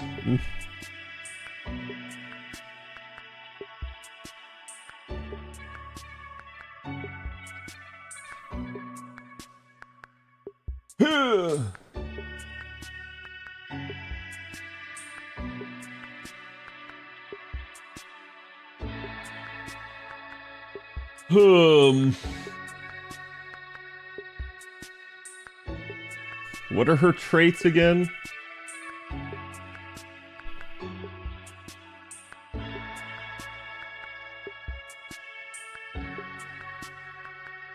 Okay, so she is super and giant.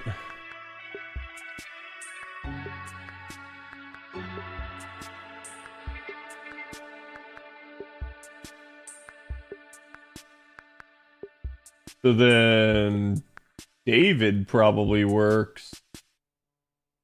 He's not ideal, but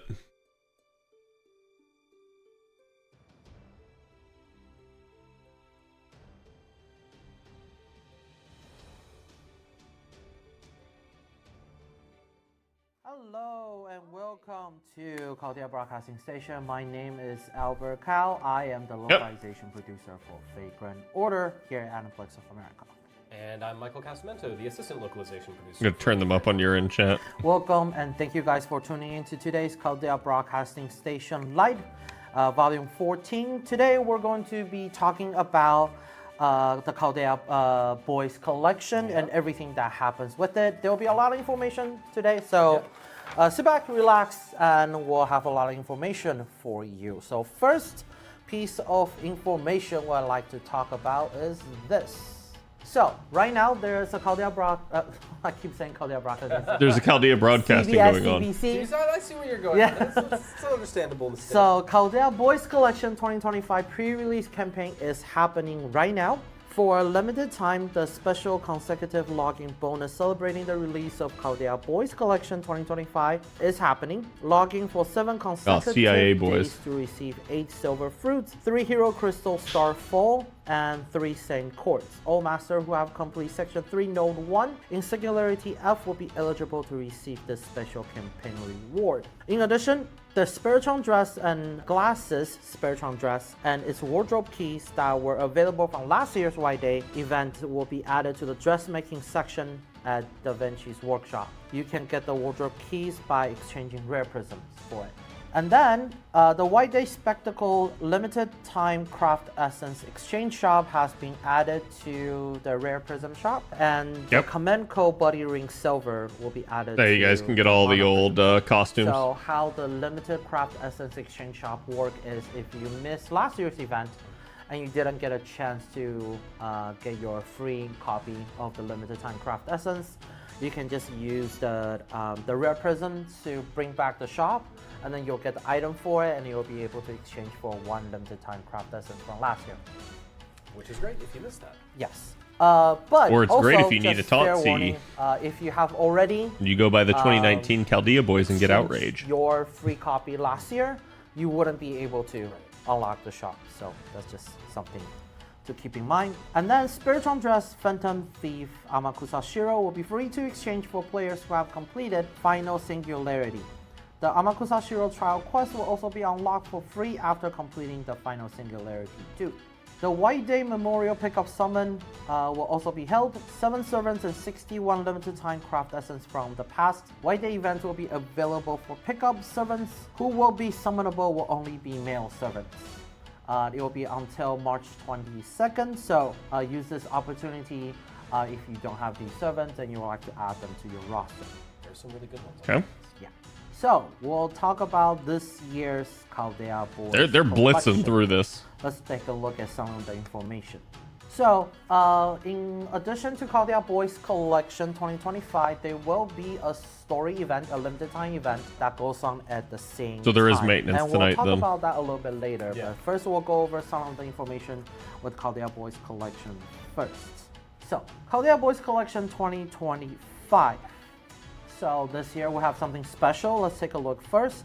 There will be a daily kind of logging message that you get from a special servant. We're not going to talk about who right now. First, you'll get one special message each day you're logging during a specific period, and also there will be a logging bonus that you get with it as well. So logging each day to hear the fully voiced message and receive great rewards. Next, let's take a look at some of the new craft essences that we'll be introducing this year for Chaldea Boys Collection 2025. We'll talk about some of the ways that you can get them. So first, when you log in during the campaign, you will receive a Chaldea Boys Collection 2025 shareholder benefits ticket. You'll make sense. The naming will make sense. Yeah, you'll get it when you play the event. To exchange for one CBC 2025 limited time craft essence from a choice of 9 eligible craft essence. The eligible craft essence can also be obtained through the pickup summon for the new event, which we'll talk about it a little bit later. And let's take a look at some of the sneak peek for the new limited craft essence. First, we have proof and rebuttal. Michael, would you like to talk about the art, the effect of the cards? I would love to. Let's start with the art. There are a lot of things going on here. Yeah. I think they finally toned them down volume-wise. Yes. Witnessing. I don't know what the nature of this argument is. It's like I turned them up on you guys' end. But I'm really But curious about why. I'm having a hard time hearing them myself. And then, actually, there's something about that we can talk about a little bit later on how you will get the answer for that. That's right. We can come back to that. But I mean, as far as the actual craft essence itself and its effects, our forever mantra on Chaldea I think it's a balance issue. Yeah. Get your event items in order to get materials. So Now, this chat, is one of those What things is that helps toxicity You do points? get to pick a craft that essence, you're gonna get, and we'll talk about that more later. but you're not going to get a 3-star craft essence But, for I mean, free and from then, this of course, you event. talk So about just keep that in the mind. general effects of the craft essence. You're getting multiple cards. Music is on louder cards, than them. you're Yeah, I'm getting, not really sure what's going on with that. So I mean, it's a good craft essence after the event is over, but during the event, you're getting a points increase and an actual event item drop increase. So just having both of those together makes it really good for farming. Yeah, especially we have so many supporters that will be able to help you charge your MP really fast, and we start to see more servants where MP charge start to become more important. Yeah. So Like every having this servant is in the game? definitely helpful, and it will help with the events. We'll talk about a little bit later. Yeah, we'll get to that. So we truly appreciate people who have high level clairvoyance staying with us. They're like, okay, come on, guys, we know what's coming. But yeah, so Yeah, we'll you talk can about always the roll out new your event FP. a little bit Order for later. everything. Yes. Everything So must happen in sequence. we have one more sneak peek for the limited craft essence, and this one's for your letters. Yes, for your letters. I don't know if this is like a servant delivery service or. I don't know why they're I sneak really like peeking the these. uniforms that they have, but they seem to have mail for you, Albert. For me? For you? For you. It For must have been me? how For JP you. did it. So Because, like, as for what they're truly for, so next, actually, I would like to talk about these special craft essence. Okay, yeah, let's do that. So, These craft essence will actually be they're fully voiced. Oh. So when players obtain the craft essence for the first time, they will be able to hear dialogue between the servants. That basically they will be able to hear the sing. That's kind of Because Takasugi in the bonus point effect. in yeah. the craft essence actually fully voiced played out. And then you'll be able to head to the craft essence's detail screen and press play to listen to the fully voiced dialogue anytime. Players will be able to receive one of these voice craft essences through the shareholder benefits ticket that we talked about earlier. And so as to what it will look like, we have a video kind of showcasing some of this. So let's take a look. おや、君が先月入った新人か I'm な sorry, chat. とても働き者の顔をしている。 They've got to fix this. ダビデ先輩、お疲れ様です。挨拶が遅れて申し訳ありません。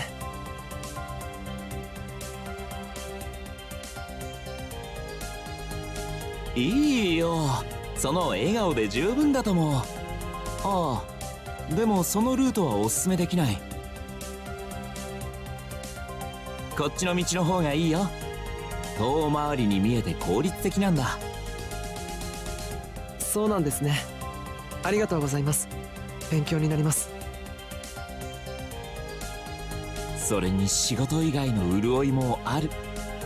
橋を渡った先にパン屋があるだろう。受付のアビシャグがそれはもう美しくて。は Uh-oh. あ、アビシャクさん。お二方ともそろそろ配達に参りましょう。日が暮れてしまいますよ。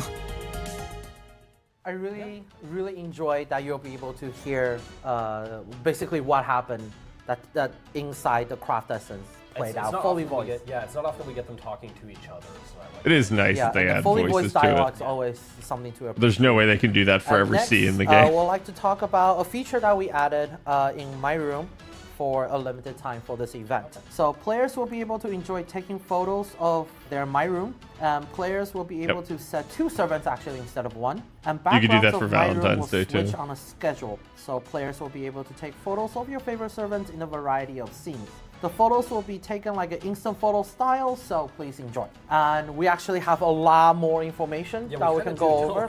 So the next we'd like to talk about one of the events that goes with Chaldea Boys Collection, and that is the story of Chaldea Heavy Industries, business to business from me to you. Okay, So of course, sure. with every event, The Chaldea that Boys have a event that story, goes with the Chaldea we Boys have collection. a prologue text. And Michael, thank you always, but please read the prologue text for everybody.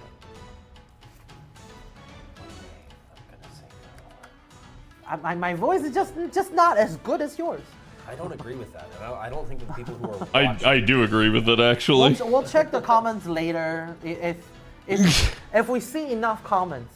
If we see enough comments... That says, you know what, we should have Albert read one of this one. No. I think that the people want it. But I would just stumble No, through keep it, making actually. Michael read it. He's better. Maybe that's endearing. I don't know. Or maybe you're just And my underestimating. you know, my Discount voice sounds like Asman, a yeah. duck sometimes. Quack quack. I'm in an interesting position here where I can disagree with you publicly, or I can publicly say that your voice sounds like a duck. Hey, how about we get to that prologue? Right. As Chaldea is caught up in the frenzy of Workday, a mysterious alert suddenly announces that a certain singularity has reappeared. Miso potato, Fukaya green onion, restoration manju. Delicious sounding text appearing in the records triggers memories of the struggle that unfolded in the land from the past. And now, the man who brought so much chaos appears yet again to ignite another absurd corporate war. Come, rise up from the depths, me, and come, my delightful employees. We're heading into a new age, and everyone will see the grit and spirit it takes to be a Choshu man. The tale is set in the Restoration City, a success story of you and me and Saitama. That prologue text sounds intense. It kind of did, didn't it? Sounds pretty intense. Yeah, this is just voice collection. Like, Michael is so much lower. I think his let's mic talk is about just how you not, can like, progress through up the close enough to his events mouth. Unlock the main quest to enjoy the story. So the main quest will be unlocked on a daily basis and will be available when players collect certain amount of event points. clear the event quest to collect event items to get valuable rewards. As we always have said, this is where you hoard up your ascension items, your skill up items, everything. Everything you need, this is where you do it. Plays through the event. Next, we'll like to introduce a new servant for this event. And we have a video Who could for it so let's be? 面白きこともなきよう面白く I'm sorry, chat. 待たせたら諸君この高杉晋作が君たちを勝利に導こうじゃないか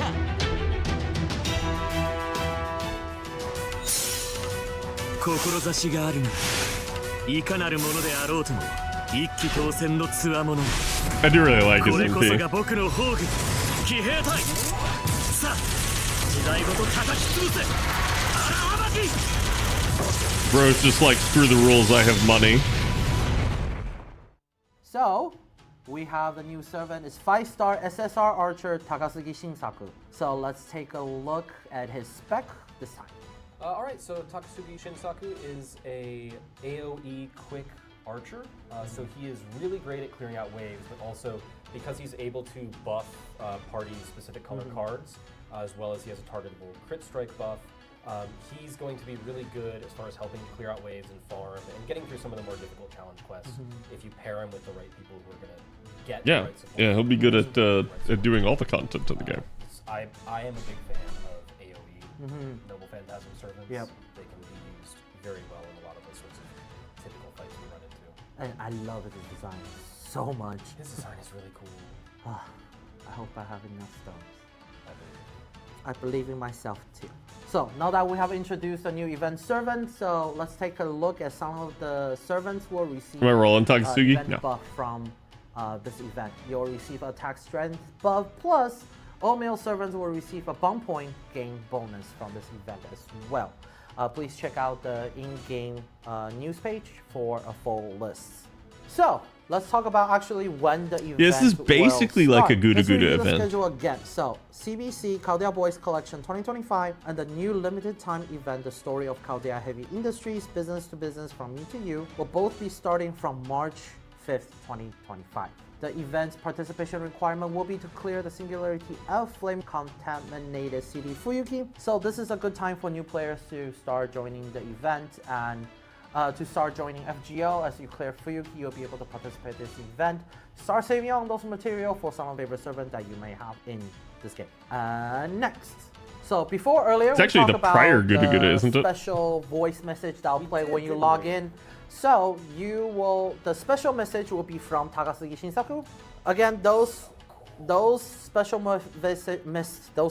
message. You sure you want me to read the prologue? Yes, I am.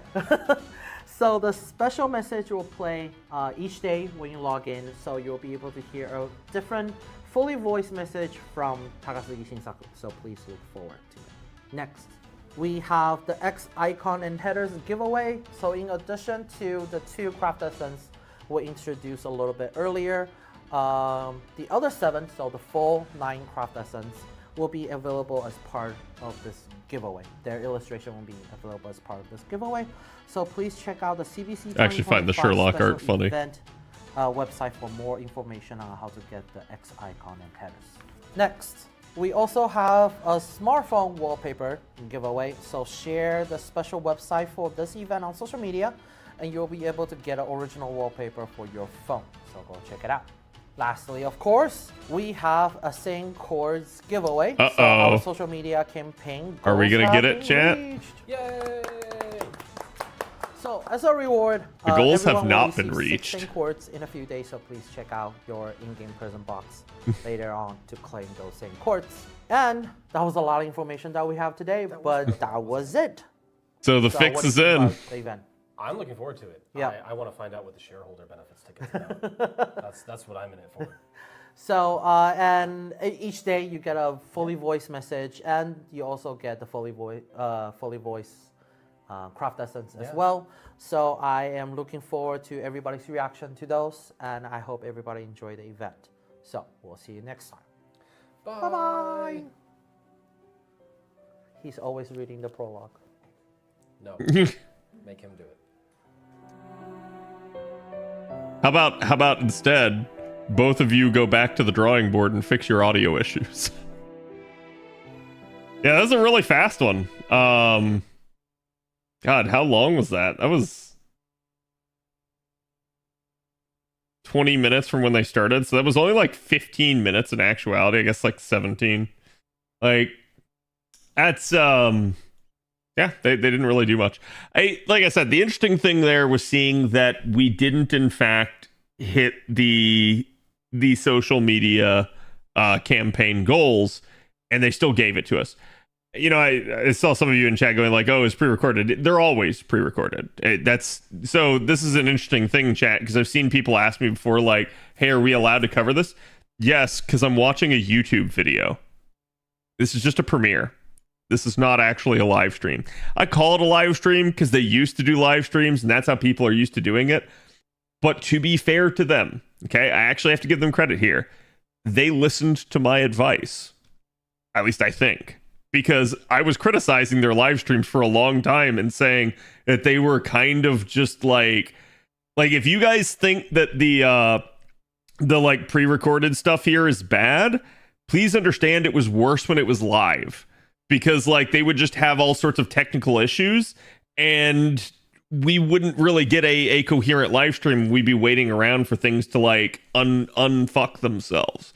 So I told him, I was like, yeah, they just need to start like recording these and doing like YouTube premieres because it's better, and they've done it ever since. It is better. Like as many issues as I can give them about like the audio and stuff like that, I will take that 10 out of 10 times over having to wait for the stream not to like fail to connect, as they had done that sort of thing in the past. So I'll take that 10 out of 10 times. But yeah, I think it's interesting. We didn't hit the goals. They gave it to us anyways, and I'm not surprised. I'm gonna say this, chat. As interesting as it is to see what they will do, I have the second question for y'all, and that's that: would you prefer if you didn't get the 6 courts?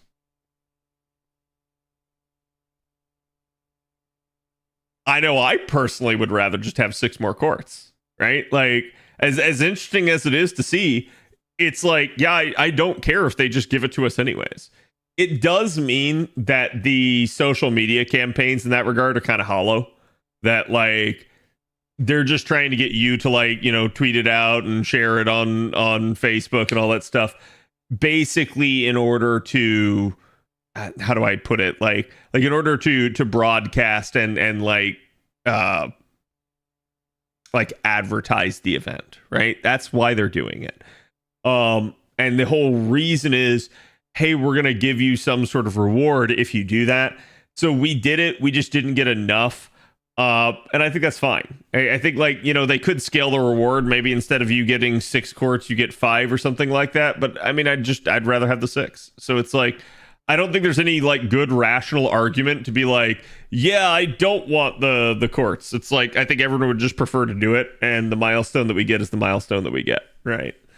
It is what it is, and we'll see. They could always still void the reward. Actually, they can't now. Now that they said that they're giving it out, they cannot void the reward. So that is the issue that they have.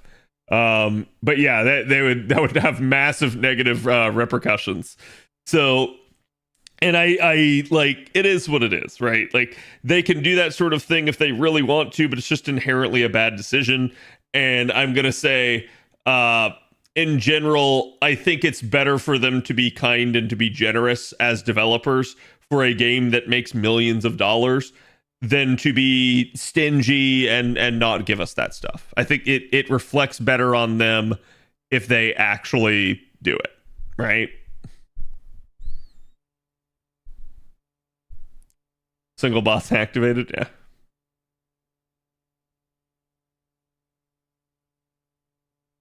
It's the same courts that JP also got, which we get to. Yeah, I mean, I'm gonna say that, like, maybe the social media goal for this one was a little bit overzealous. I explained it before. It's like, I feel like Chaldea Boy is usually one of the least hype events of the year, so I'm not surprised we don't hit it, right? maybe that's something that I need to look at, is like, how close are we actually getting? Like are we, like, if the social media goal is here, are we getting to like here, or are we getting to like here, right? Like, are we like blowing the social media goals out of the water normally, or are we just barely scraping by and barely managing to hit it? I think like they would prefer if we were like blowing it out of the water and then they could just keep raising it, but this is the issue. So it's like they kind of got to fine tune it. They got to look at their averages. They got to look at just like how many people are actually interacting with the tweet, and therein is what they kind of need to do. But, and I'm gonna say this, chat, too. I think in a weird way, this also does reflect on the overall size of the individual communities. I guarantee you that just about everybody on X that likes FGO will sit there and they will retweet and like a social media campaign post to get that stuff. So if we're not hitting the goal, it's a little bit a like testament to the size of the community and saying like, hey, that was kind of the most they could push out right then. That was the general overall interest. Maybe, like I said, if you get something like Anniversary or something, you get more people to interact with it. That's fine. But the point that I'm also trying to make here too is that a little bit, I think this also is maybe a curbing towards the communities on like X and Facebook as to like, hey, you know, like they think that they're like the big community for the game. They're not necessarily, and I think this kind of shows it. I'm not saying like Twitch here or YouTube necessarily is either. I think every single part of like each of these like social media communities makes up the greater whole. And even then, there are still, I'm going to say, probably like the lion's share of the people that probably don't interact with the communities very much when it comes to FGO. So in that regard, you're lucky to kind of get the interaction there. It's usually going to be the people that are actually active and actually wanting the rewards. So I don't find it to be that big of a deal. But it is what it is. It's like 22.5k out of 25k. Yeah.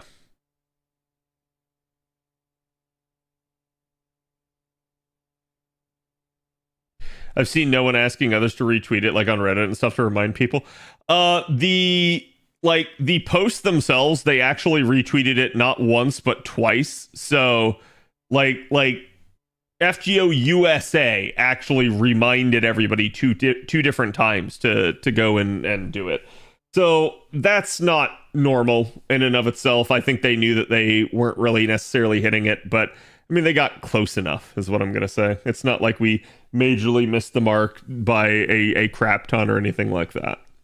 But yeah, it's like, I am going to say, I do think in general, part of it is the time of year and the event, right? I think, so hear me out on this, chat. I think people do get burnt out after Valentine's Day. And the reason why is because I think a lot of people play the Valentine's Day event.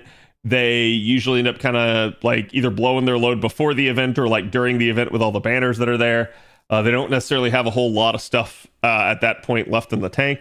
And then they end up, I think a lot of people end up going through like all of the Valentine's Cs and at minimum like making CE bombs, but like at maximum, like you're watching every cutscene, you're engaging with that. And I think like after all of that, people just want to like check out. Okay, so I think that is a natural lull that happens with Chaldea Boys every year, because Chaldea Boys is always after Valentine's Day. So I think that's just, it's not like a hard burnout, but I think like that on top of like, you have got like Monster Hunter World that's out right now, you got Marvel Rivals that's out right now, you got a bunch of games that are popping off that people are like wanting to go play, right? And then that's not to be said like other gacha games and stuff, right? So it's like, I think in general, it's just a sort of like natural like dip. It always happens at this time period. I can tell you guys as a content creator that has been covering the game every single year.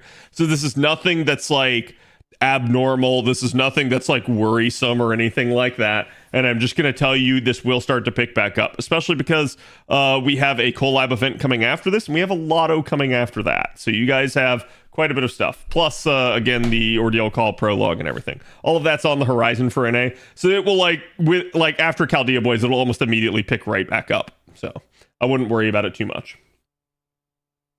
Also, the FGO audience, I think, is majority waifu oriented. Yeah, I've seen people try to argue that that's not the case, and I kind of laugh at them because, like, I understand that like, you know, there are like people that are interested in the guys in the community and stuff, and it's nothing against them or anything like that. I think like the males deserve just as much attention as the females in that regard. But I do think like when you're trying to argue of like, oh well, but you know, like clearly the males perform better, or they would perform better if they would like spend way more time on them, and it's like I don't really think they would. I think like that's a inherently like bad argument, especially for a community that we know was kind of founded on waifus, right? Like it's so much to the degree that even if you go all the way back to the original visual novel, the 3 routes are the 3 waifus, right? Like, so you know kind of what they were going for in that regard. And I think the community has just always been that way. So I don't think like any argument to try and like claim it's otherwise is a sound or rational argument. JP has some balance, but NA no. Yeah, I think it's because like in JP it's way more of a cultural phenomenon than it is over here. I think like in Japan it's way more of an accepted big name like in the community. So it's not just seen as like a gacha game or like a video game in general. It's seen more as a popular thing to do to an extent, right? I'm sure even that has like fallen off some over the years in Japan. But I think like, yeah, it's just way more of a common thing to be like, oh, you play FGO. Oh, yeah, I play FGO. Like, again, at one point in time, just based off like, I think it was like by number of downloads, you could have estimated that 1 in 5 people in Japan had played the game. So it's like, that's pretty freaking nuts, right? Like, it doesn't mean that they were current active players, but it's like, holy crap, that's a lot of people. And even if you assume that like, okay, well, that's not true, it's going to be like some lesser amount, you could do that, but it's still probably going to be a ton of people in Japan. If it's not a 5th, it's going to be like a 10th or something like that. And that's still like 10% of the active population of an entire country, right? So it's like, that's still pretty nuts. That's still really, really good numbers. So yeah, I think there's way more like both men and women interested in the game in Japan, as opposed to like over here in the West where it's not nearly as much of a cultural phenomenon or as popular. I think, yeah, it's going to be the people that naturally had interest in the IP, and usually what's going to drive that interest is going to be the like attraction to the characters. So I think a lot of that is like FGO is not necessarily the most forward-facing part of the IP over here in the West. I think that may be like the anime and the visual novel and stuff like that. We need a Shinji route? I don't believe we do.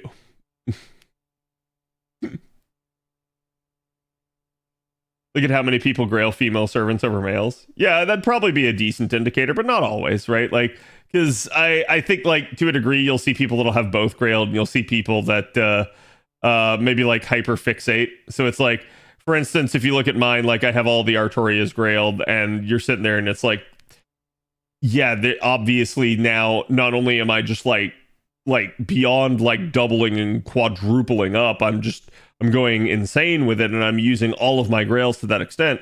But then you'll compare that to like somebody else that maybe they just don't even grail that often, right? So it's like there'd be a lot of anomalies if you tried to look at it from that perspective.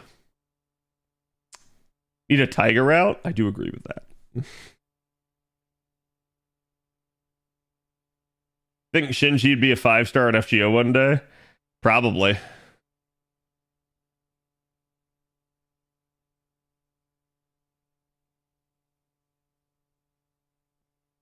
An alternate Fate Stay Night servant roster for fun with different servants in each class? I mean, they could.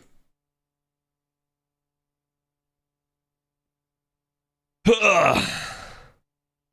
30 million is a quarter of the JP population. Yeah, like I said, I don't assume that that's necessarily like an accurate thing, right? So, but it is an interesting idea and premise to talk about. And it's also where, like, I think over in Japan, they've kind of hit what amounts to be like actual like market saturation, where it's like it's probably difficult for them to actually grow over there in Japan, because so many people have already like either played the game and made up their mind on it, or they've already heard about it and made up their mind on it.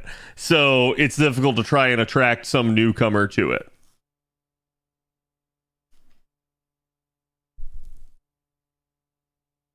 I hope he's a 1-star and he's there for exclusively Qinggong fodder. It wouldn't matter if he's a 5-star or a 1-star. People would use him for Qinggong fodder. As they should, right? Yeah, it is an interesting live stream, especially because of that last part with the social media campaign. But I just assume that is kind of how they were already going to act. Okay. Lock that in. So we're still making the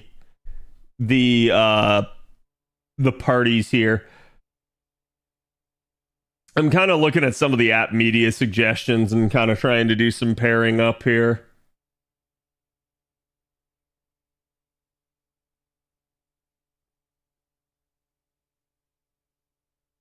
I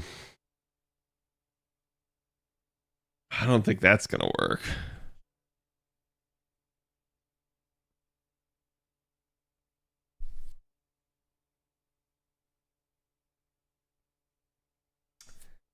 Let me see the traits again. She is considered a servant. Let's go. As long as she's considered a servant, I got it.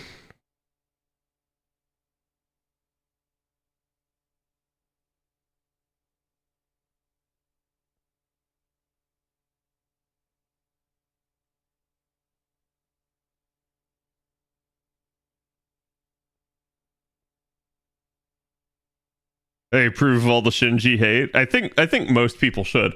I've never really understood why some people like actually do like Shinji, other than like maybe they're just huge fans of the Extra series where he's not as bad. But dear God, I don't know how anyone can play through the original like visual novel or like watch Heaven's Feel and still think Shinji's a good person. Like, even in his best routes in Fate Stay Night, Shinji is still an irredeemable asshole. Like you have no reason to feel positively about him.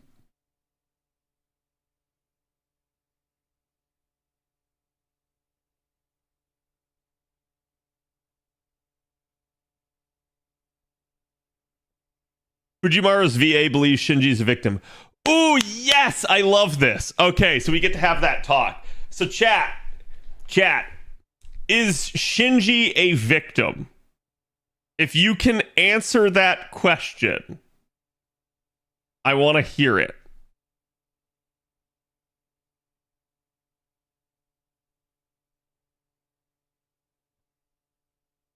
Yeah, okay, this is the summer one. My brain is like all twisted around when it comes to her at this point.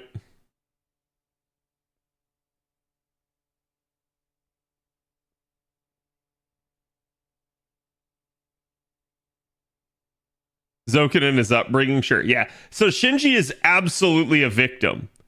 So then chat, if you believe that Shinji is a victim, you need to ask yourself the next question.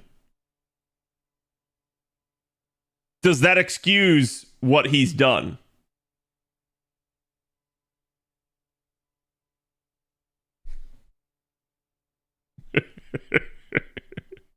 So, does it matter that Shinji's a victim then?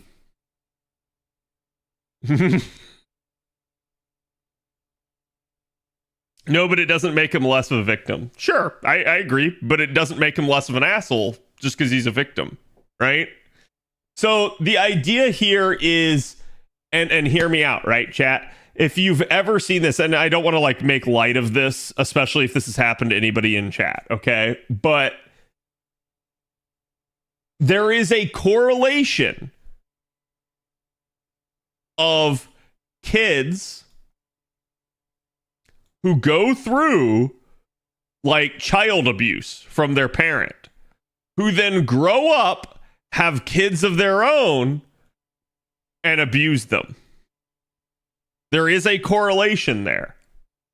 that if you're a kid who suffered through child abuse, you have an increased odds of doing it to your own kids.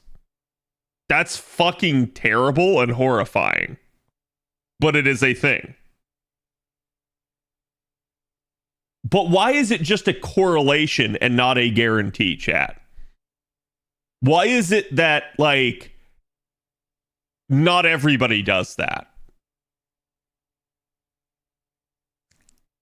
The reason is because no matter what your life experiences, you still have agency.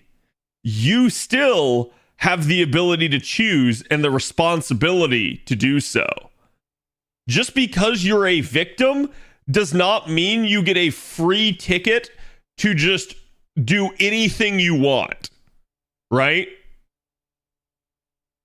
And it's the exact same thing there. That correlation is, yeah, some kids who suffered child abuse become bullies in school, become assholes, and go on and abuse their own children. Other kids who suffer child abuse go, what the heck? That my parent was an asshole. I am going to make sure that I'm the best parent possible for my kid, and I'm never going to make them go through that.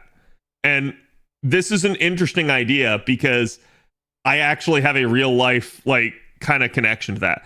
My father did not necessarily, like, suffer physical abuse at the hands of his father, but my father did suffer quite a bit of emotional trauma due to his father. And as a result, my father has been one of the best damn fathers I've ever seen. He absolutely made it his mission to make sure that his kids never suffered anything like that. And it's admirable, right? Like, it's great. That's how it should be. Unfortunately, it's not always how it is, but that is how it should be.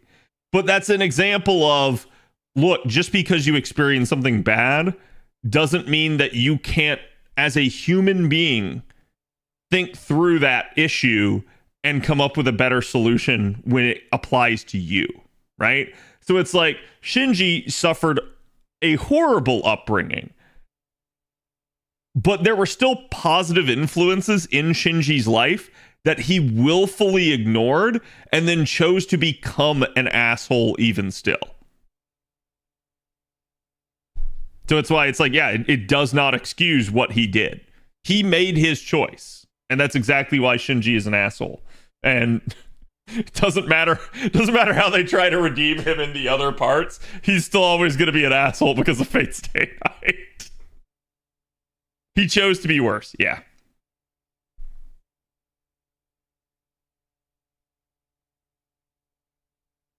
Maybe if Shinji had someone fighting for him like Sakura had, he'd have a chance. I think there is an issue with that statement, though, right? How could anyone fight for Shinji when Shinji chose to take advantage of every single person that tried to help him?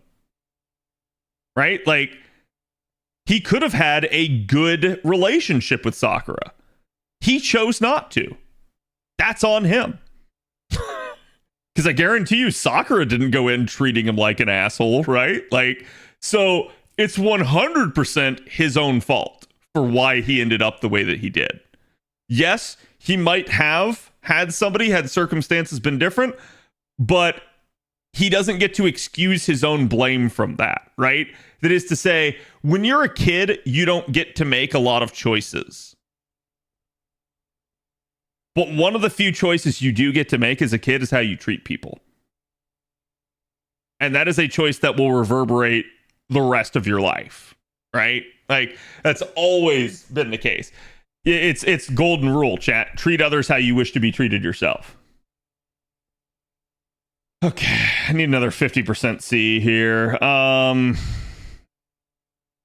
Something that has some kind of kick?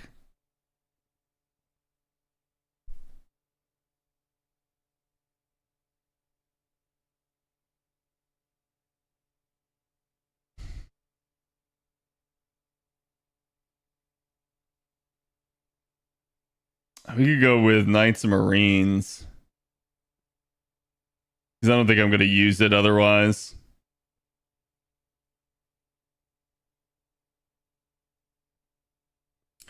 being a mage not good for your humanity? Which is really funny because in theory, Shinji wasn't even a mage, right? And that's like actually one of the big issues for why he does what he does, is because he kind of loses it and decides, hey, I wish to I want to use that, but I didn't MLB it. And I'd have to back out, which would completely get rid of my party. Fudge.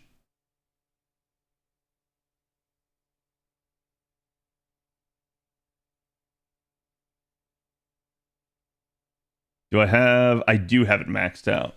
Okay, so he's fine. He can work with a 30%. It won't be as much damage, but it is what it is.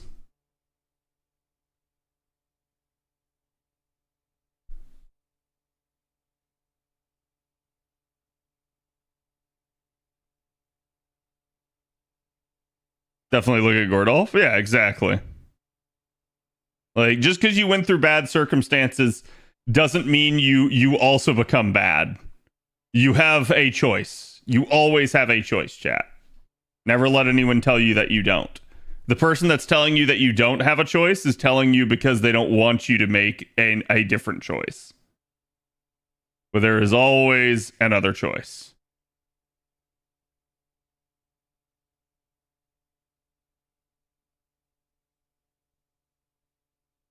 I don't have Enkidu on this. Really? I've never rolled Enkidu on my JP account. Damn. That's maybe an oversight on my part.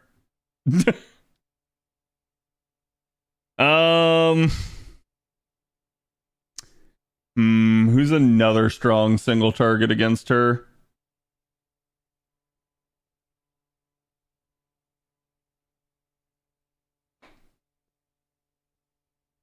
She's female.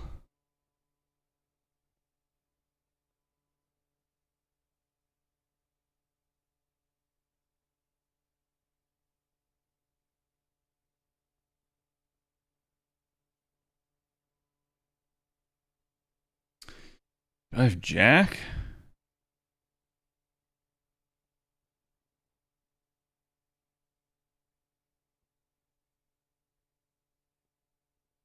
I do have Jack. It's not as good of a replacement by any stretch of the imagination, but it, oh, wait, no, but Enkidu's got the 50% charge. Oh. Ooh, how do I want to handle that?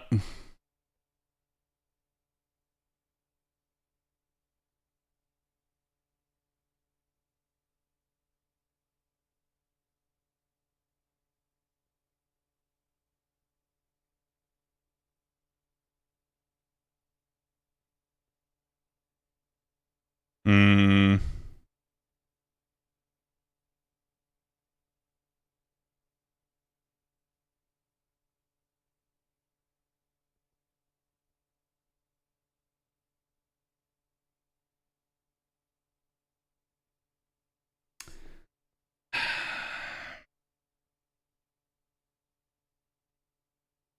Probably actually like to get some charge into that, but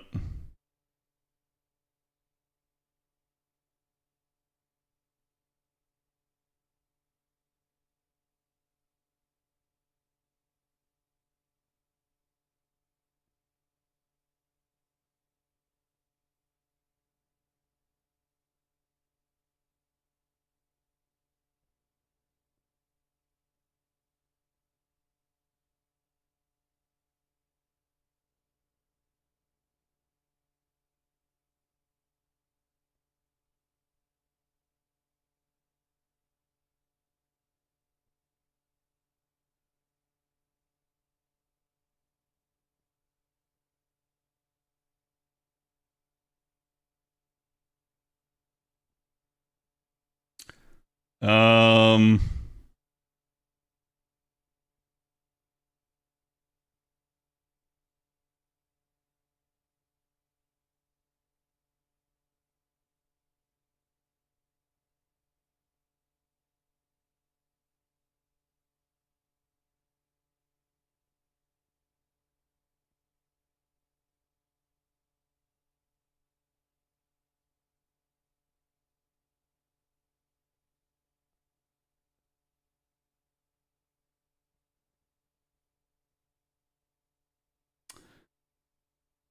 quick.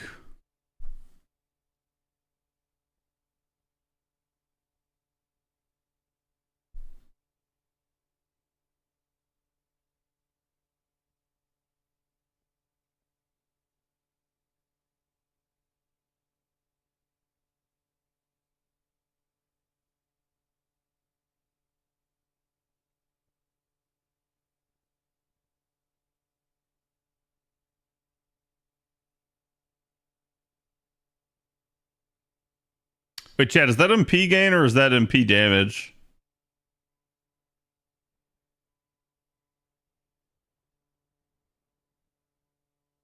MP damage, okay.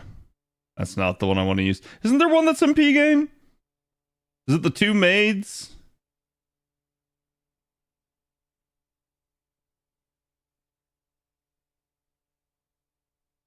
Where's the two maids one? Why am I not seeing it?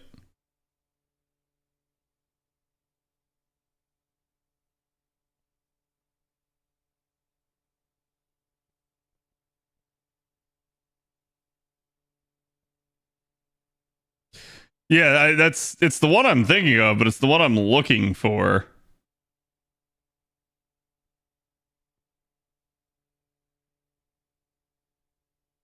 Let me know if you guys see it if I pass it.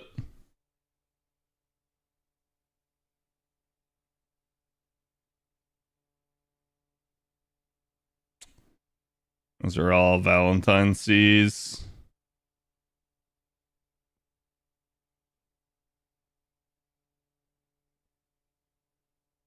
And Bond. Musta Muscular. There we go. There it is. Shoomp.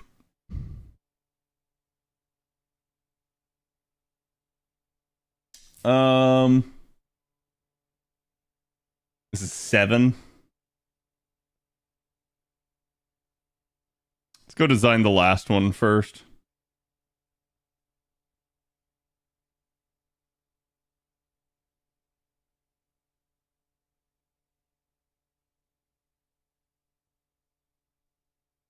Wait. Oh, isn't that an older one? The Liz and Umusi?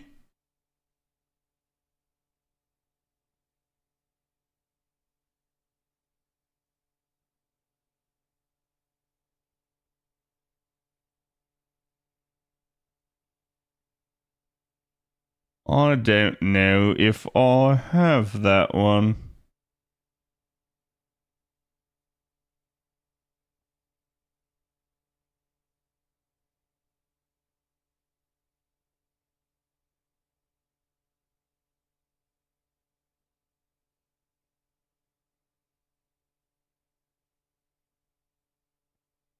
Half the issue is finding the crap on my account.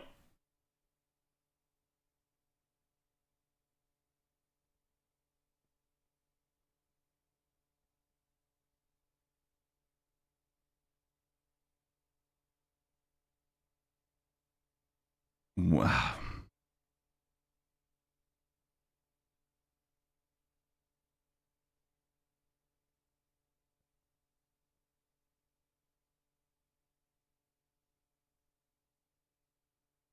How can no crit see it? Wait, are you talking about not another ending? God, what's the freaking name?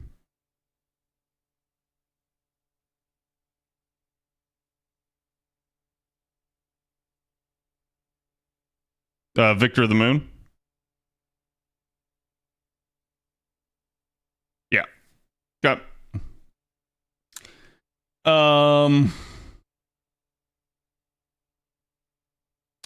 Merlin.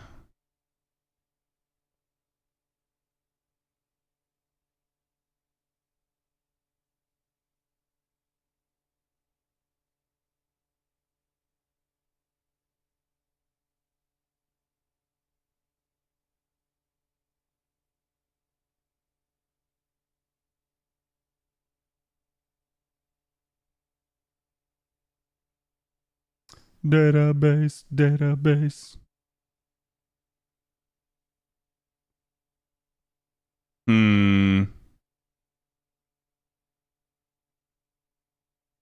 There's my Ox Demon.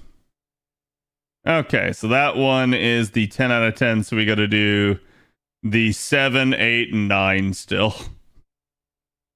God, thank God this preserves between rounds, because holy shit, dude. Oh God, there's no way.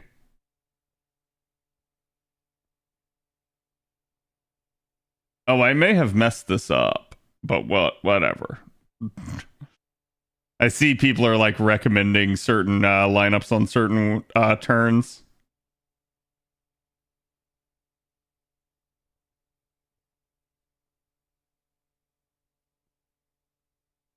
I don't think I have an MLB Wizard Marshal.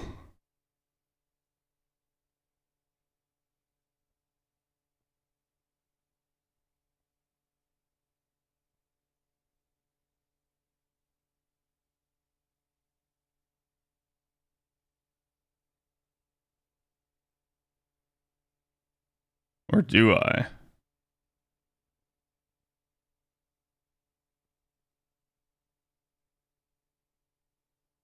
Oh, I do have an MLB Wizard Marshal. Holy crap. Okay. That'll work.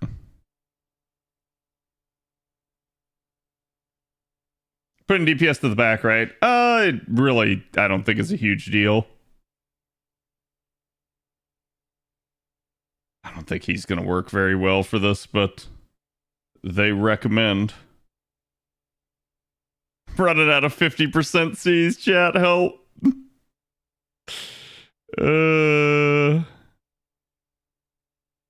This is sort of the issue with a lot of this.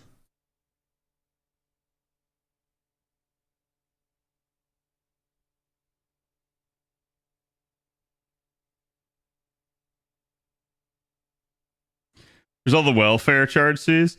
I mean, I could definitely use like the 4-star ones. It's not the end of the world.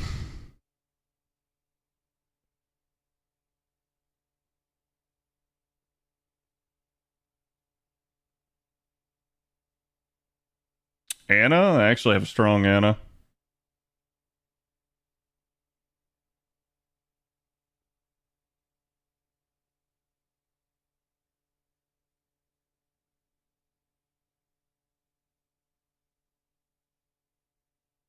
We don't have a 4-star of the newer variety that's 50% in arts, right?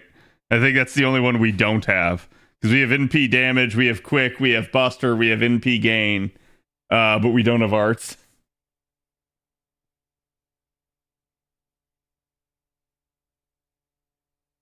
It's an EMEA one? Oh, wait, yeah, we did get one later, didn't we?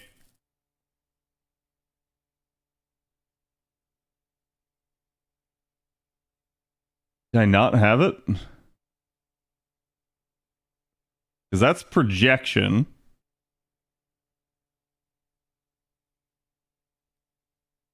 Projection was actually one of the first CEs that I MLB'd on this account.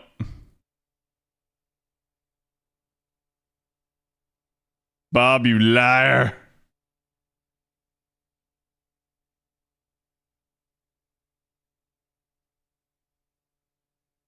Feel like it should be like right here. Filter for starting charge, CAD? There's a problem with that. I can't read the filters, chat.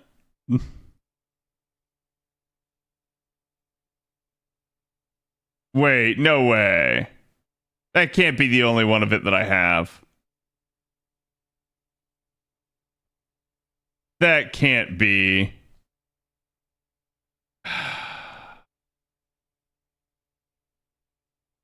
Let's slot it in and see.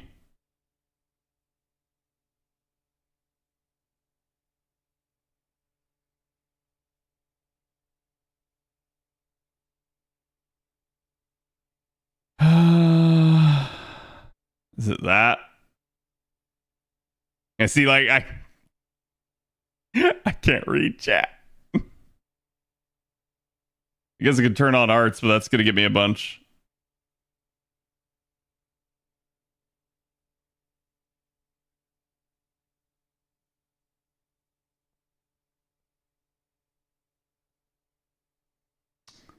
Wow. Maybe I didn't realize I didn't have it combined. That's whack. Oh well.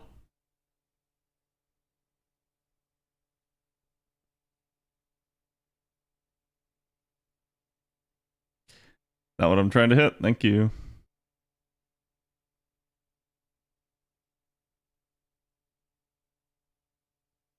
Hmm.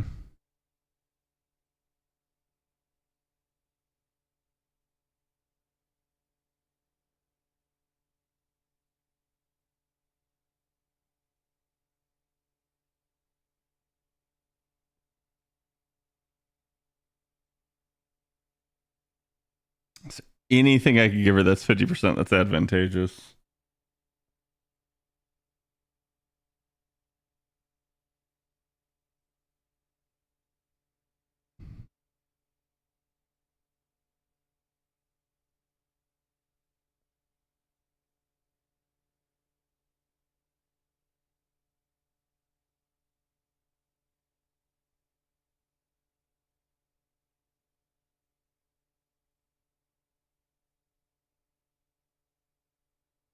Oh, I'm all the way back down at the bottom of the list now. Damn it.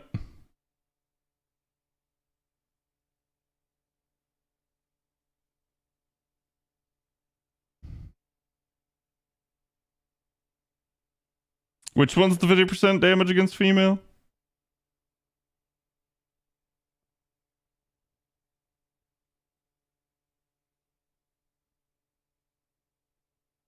That's not terrible.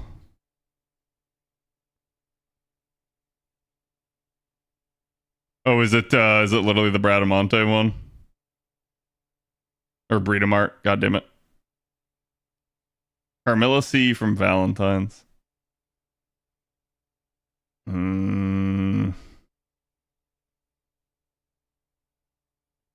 That's fine. I'll go with this one for right now.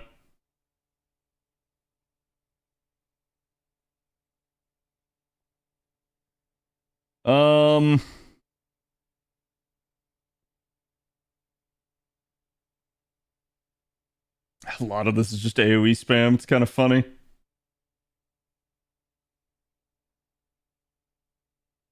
I definitely can't pull off that composition.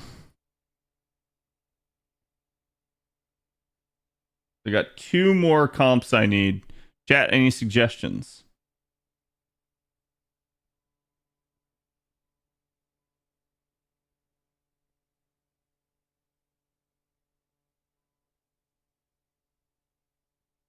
Don't really want to use ruler damage or avenger damage or sabers for damage if I can help it.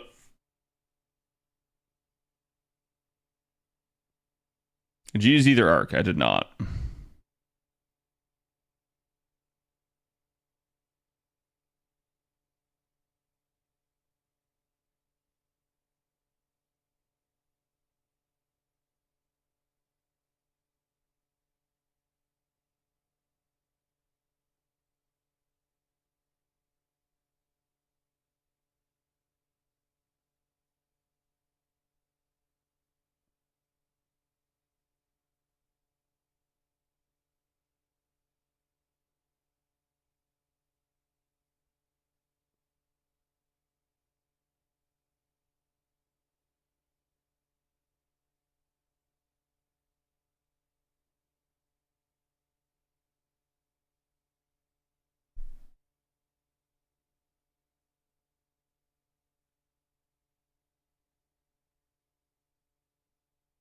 Wait.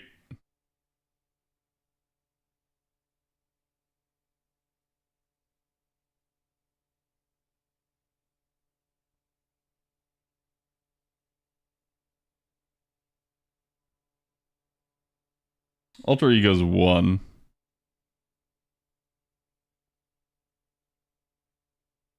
Foreigner's also 1.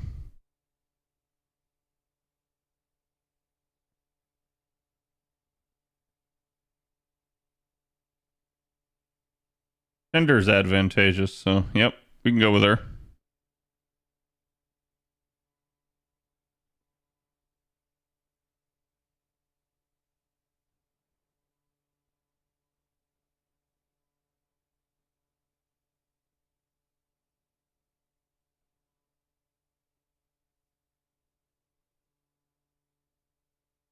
Did I max out her append? I didn't. Fuck.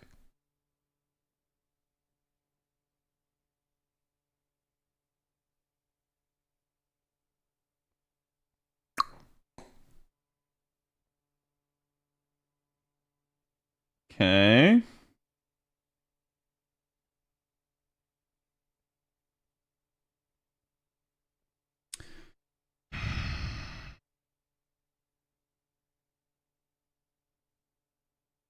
It's not necessarily the best, but I could do... I don't think I really want to do Oberon here, but I do think I can get away with, like... how do I put it? Maybe like Koyami? Problem is the charge is kind of overkill.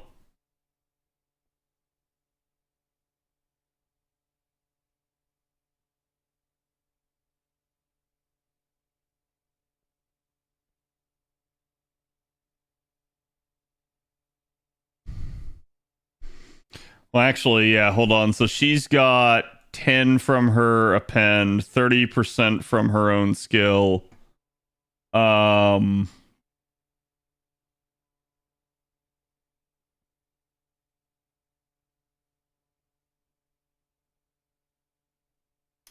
right, and she can charge the party.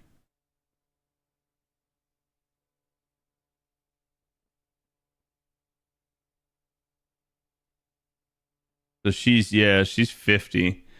So that's 60 for her, 30 more from her. She gets 60, but she's got max, so she's got 80. We're at 90 and 80. They can almost both start from 0.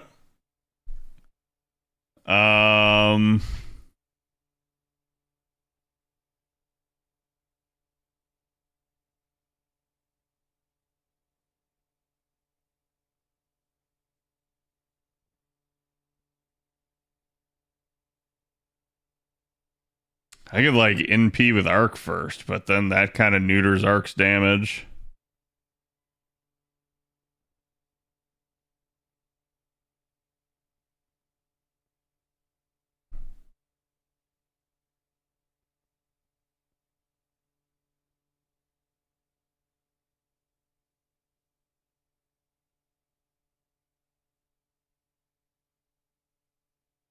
Like, the only thing that's stopping me from doing this is because I can't go backward, and I'll lose everything if I do. So it's like preventing me from actively like doing more here. Because like I could go and max out her append right now, but it's kind of a problem to do so.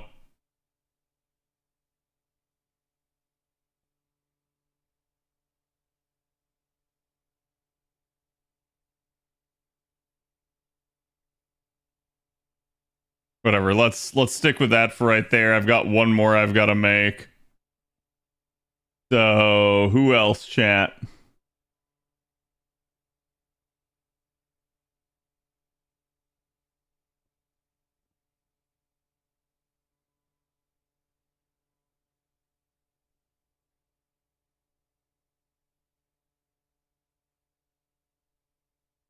Yeah, pretenders, moon cancers are kind of my jam here. Let's see.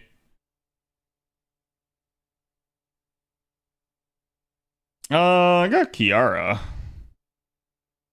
Got a little bit of a wind up.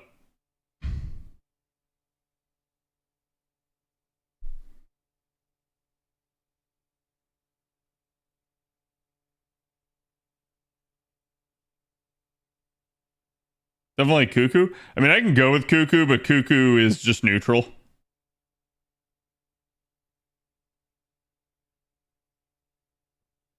And the issue that I'm running into here is like I simply don't have the actual charge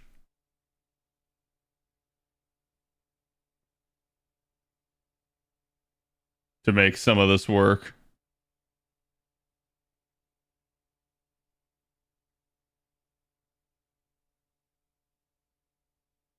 %50 are right there.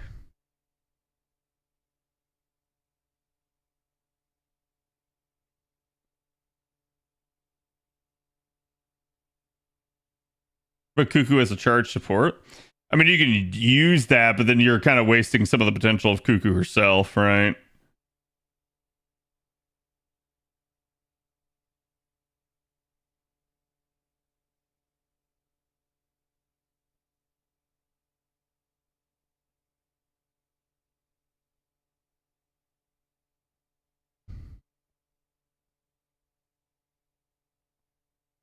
Umusi is 50%? Wait, which one?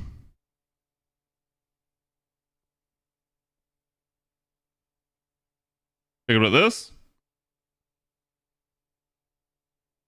Yeah, Arts Buster and NP damage.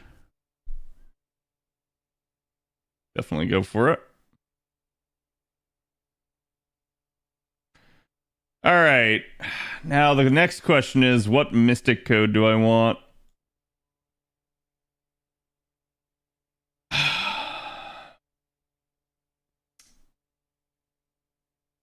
I feel like this is another either OG Mystic Code or Atlas. Because, like, I don't know that I really want to go, like, Plug Suit for something like this.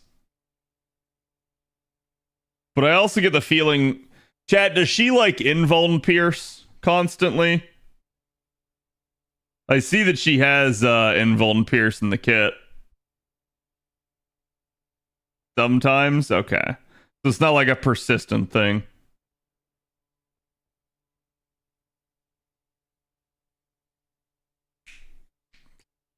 Yeah, we'll go with this. Especially because, like, if I get down to, like, just seal at the end, that's probably better. And I guess we'll send it, and we'll see how we do.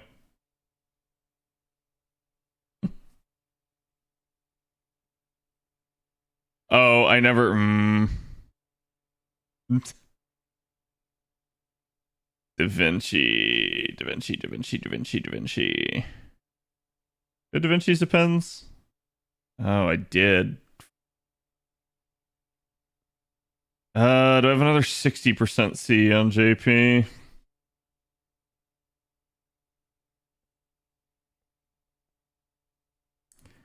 $2030? Yeah, I mean, I can do something like that if it's just like about powering those two.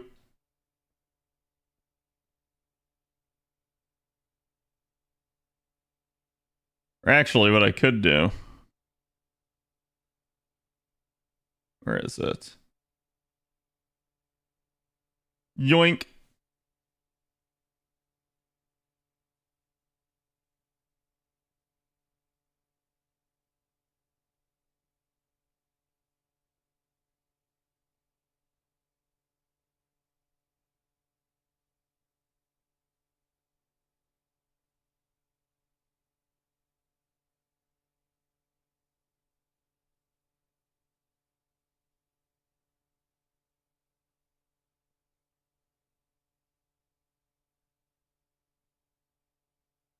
Send it. And put your main DPS on the right, give them the gimmick. I get the feeling people are going to die unevenly and it's not going to matter anyways.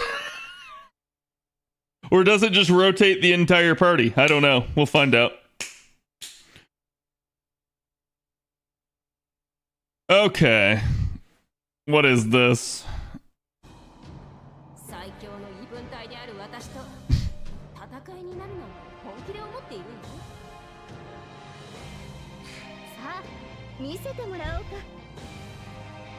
Oh boy.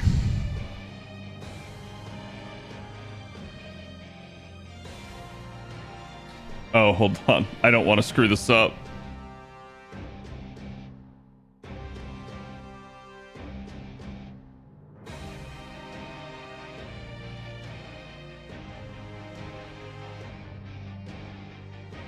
Yeah, it's the third skill it does. Okay.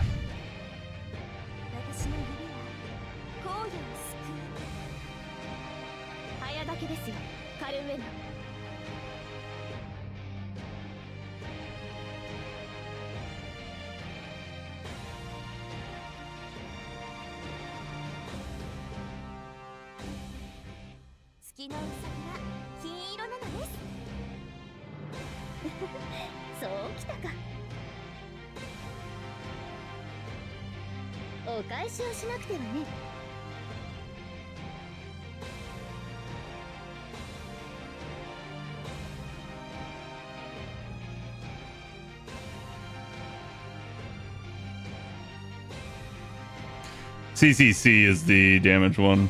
Yeah.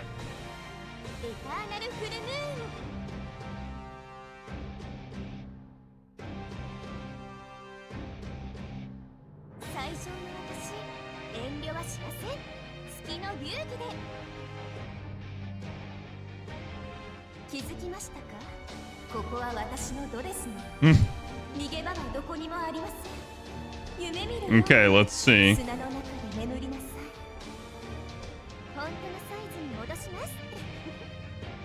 Well, she didn't quite kill.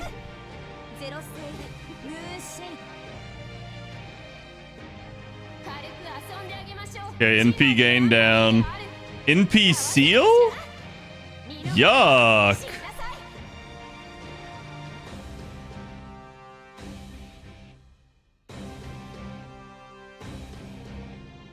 I think I'd just clear it. The hell with that.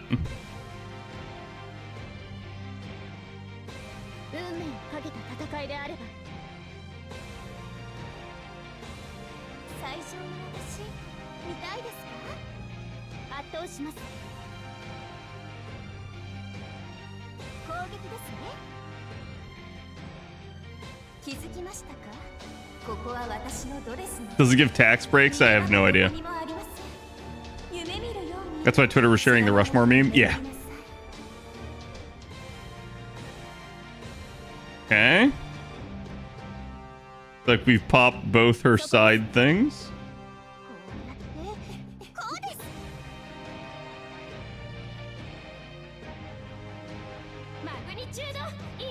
She's angry. Ouch.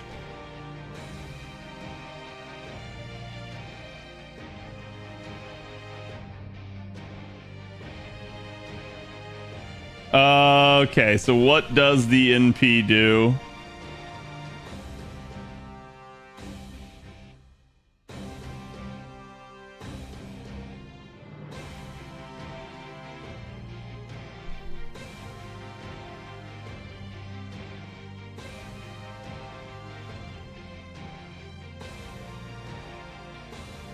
Kill you? Oh, well, actually, it doesn't matter. I'm gonna get rotated this turn anyways, aren't I?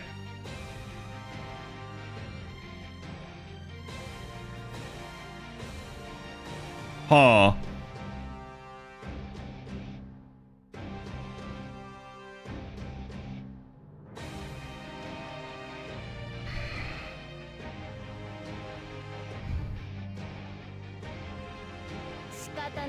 Gonna go ahead and do that since that inflicts a problem on her.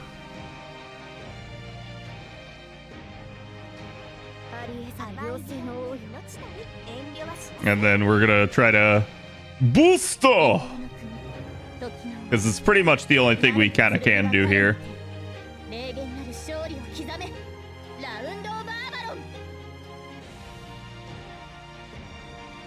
She'll heal for a good chunk? Okay.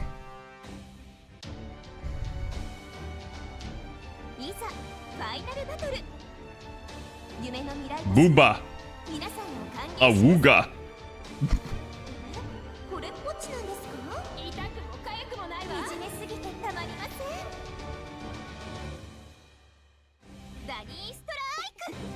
I don't know why she's set to slow, because that's definitely not the first time I've used her in P. It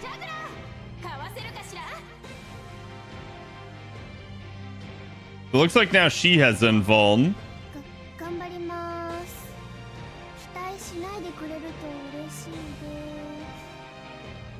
I'm so confused. She also has invuln pierce, so that was pointless what I just did.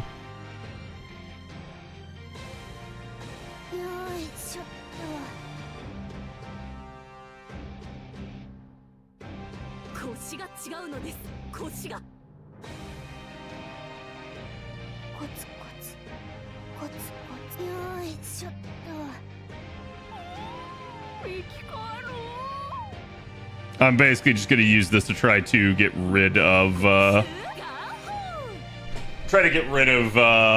stacks of invuln here, since Musashi's got the invuln pierce.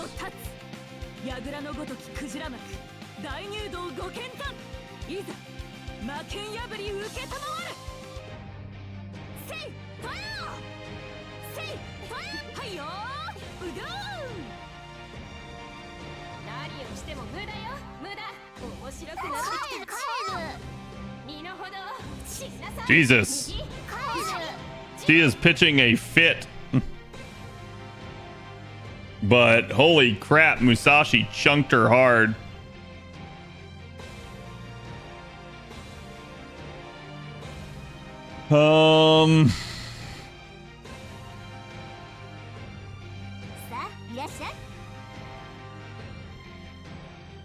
I probably should use that later, but it doesn't matter because the skill reduction's just not even going to be a factor on this.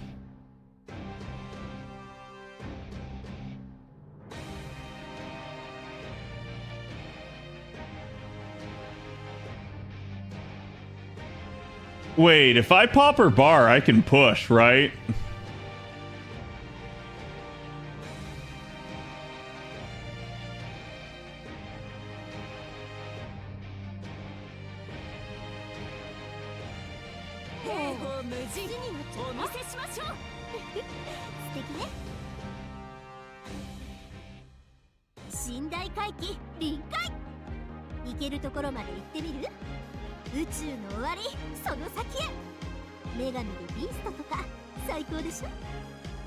Okay, pop goes the bar. I'm gonna try to kill the horns.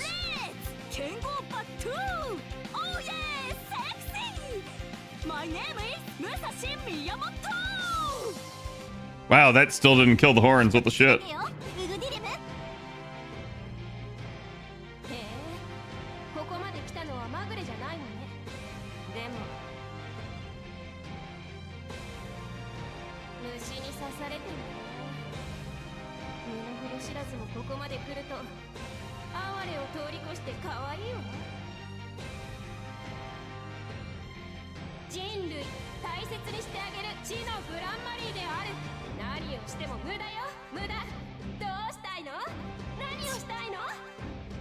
Okay.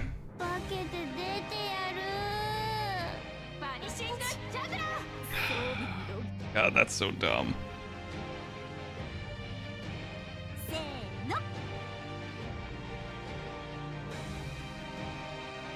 Well, doesn't matter. We're getting sent anyways.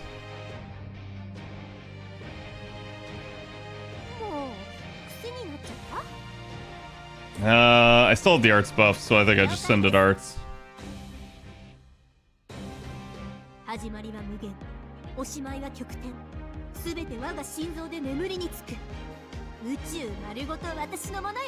Yeah, I don't know that I'll be able to do Star.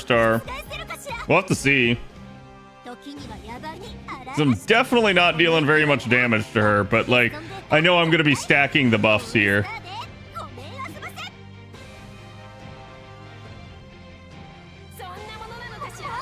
Wow. Alright, so how much does she heal?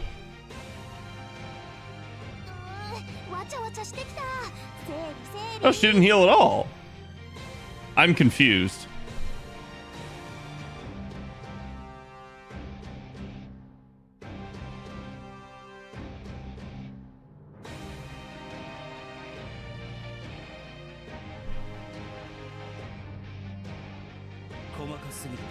Oh, she's debuff immune. God damn it. Cause guts. I got you.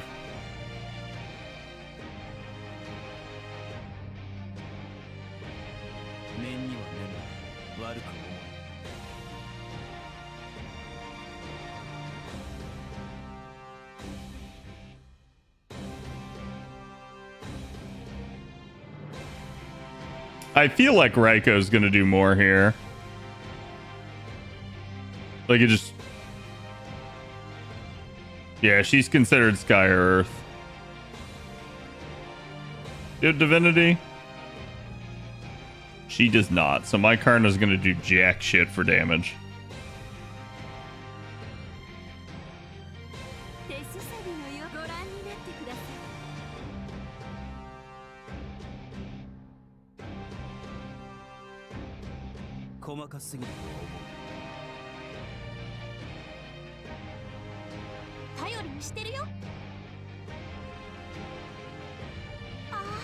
しいね。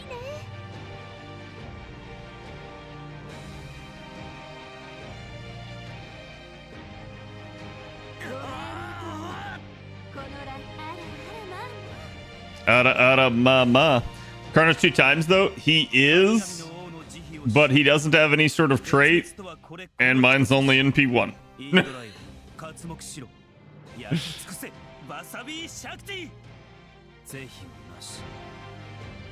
Plus, actually good to put him first here, anyways, is the setup. 来たれ四天王。いいえ、ゴズ天皇の紳士たち。参ります。ご王将来。天皇開会。くもないわ。Wow, it still didn't kill the horn. Holy crap. そんなものなのかしら。身の程を。 Holy shit, Karna, no. そんなものなのかしら。 Well, looks like it's gonna be Da Vinci at the end of this.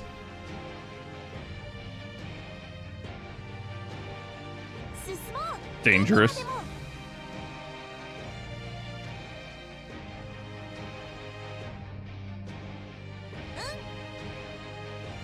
承知いたしました。双葉くん。痛いです。地のグランマリーである。 Please don't kill. Oh god, she's gonna kill her outright. Jesus, dude.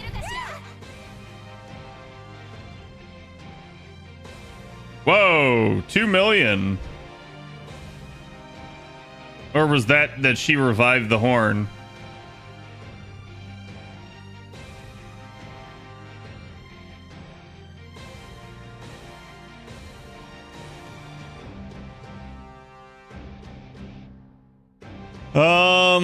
How much does she heal? She kills everyone, chat.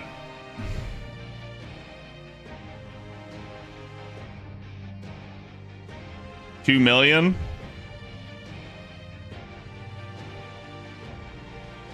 Does her NP do invuln pierce?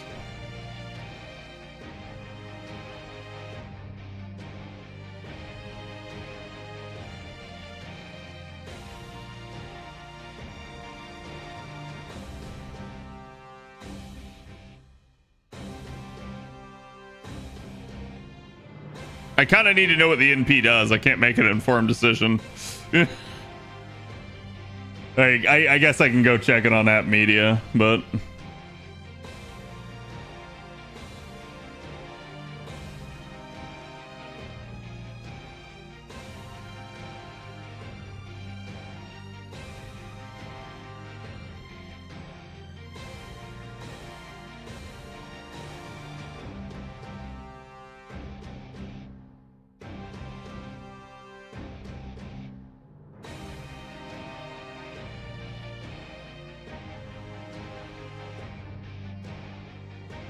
Just an attack against all enemies? Okay. If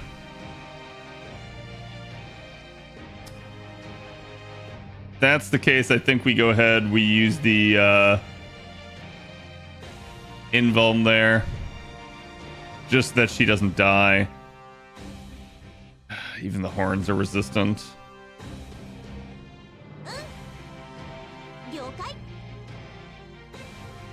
And I think I just try to kill a horn here is all I do. Looks like she'll get it.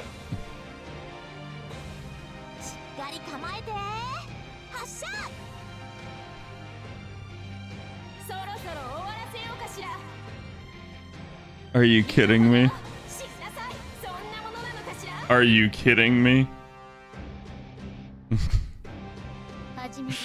Because the extra attack can't crit. That's the whole reason.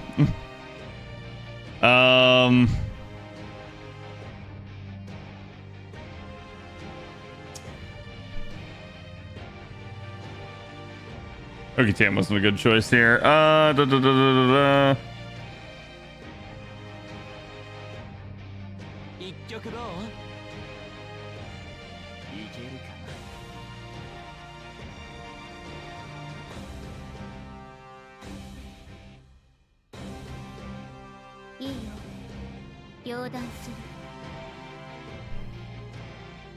煉獄の秘めた力をお見せします。いや、おろせよ。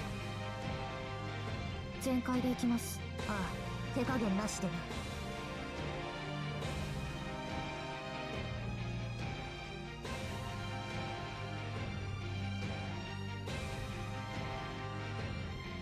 体内魔力上昇、マナ放出。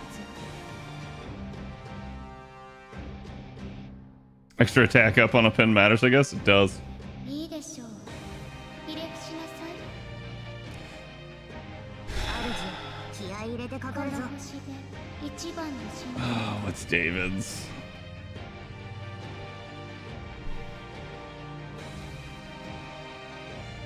Skill seal chance? Fuck that. That doesn't matter at all.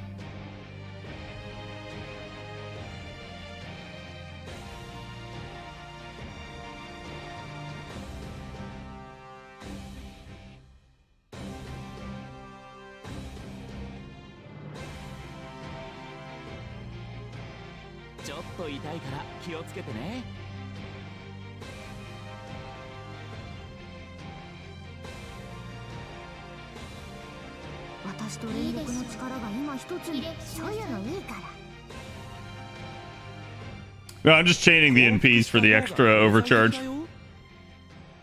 それが嫌なら仕方ないね。痛くも痒くもないわ。どこまでも共に空を越え時を越え無休の彼方へと絶剣無休一戦。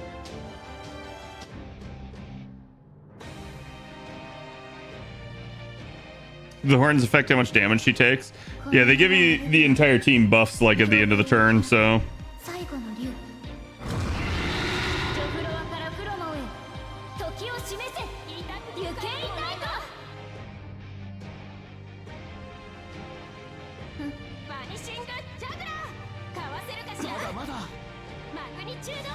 Jesus!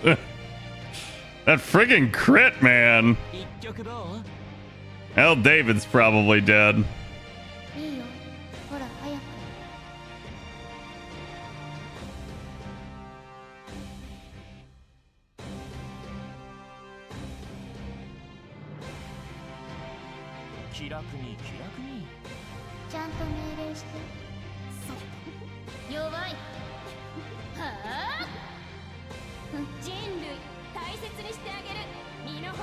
Yeah, the defense down doesn't help.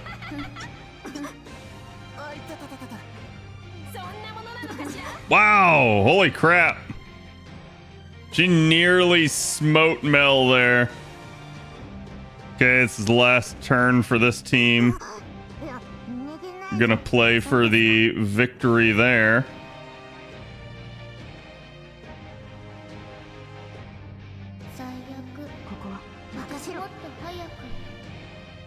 Dude, I'm like, just for how hard she's hitting me, I'm low-key kind of terrified of the harder difficulties here. Because she is just slaughtering me. And I feel like I have to play to keep one unit alive in every composition.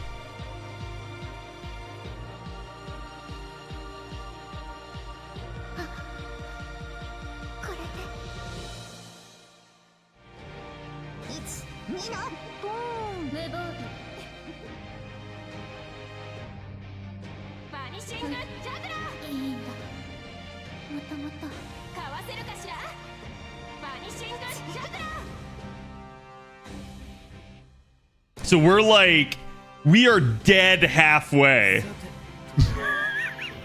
We are dead even halfway. Oh my god, dude. Yeah, and I got like nothing to protect against this NP. What the shit?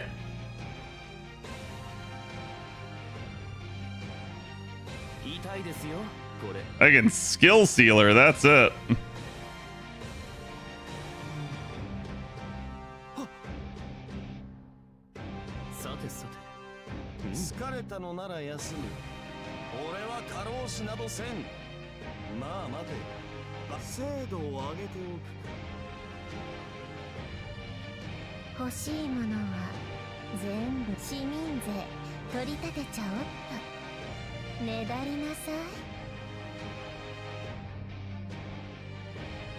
Probably want Gills last.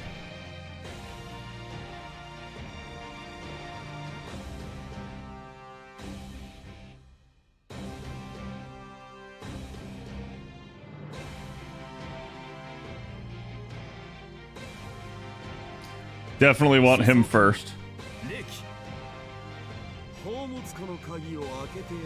Although, let's see.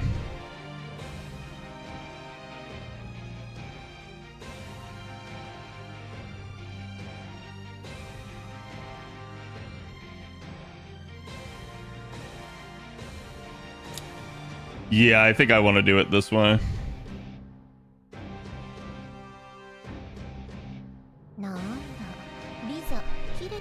She ain't weak to enema? Oh, she's classified as servant, but if she has the nullification, I didn't see it.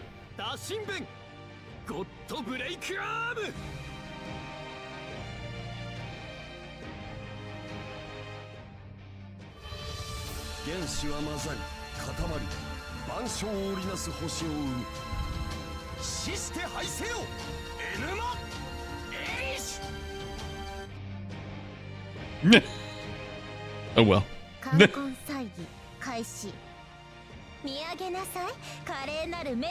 The 90 star feels like it was balanced for whales. It probably was. Okay, we got another horn. See, this is rough though. She's probably just gonna slaughter me right here.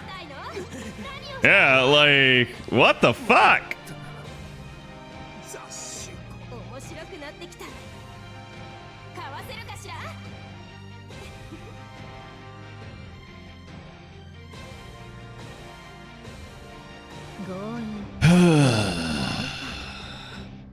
Actually, we're gonna do it like that. I'm gonna invert it, put the arts card first.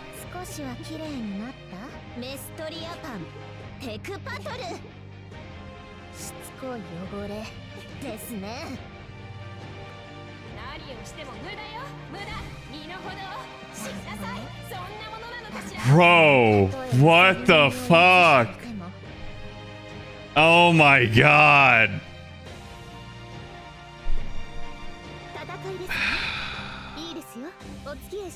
I'm gonna be honest, I'm not sure I'm making this one, but we'll see.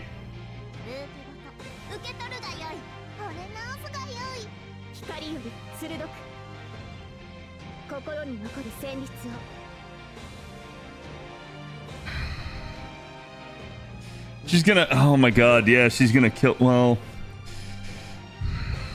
maybe I can live, but I doubt it. I actually doubt it.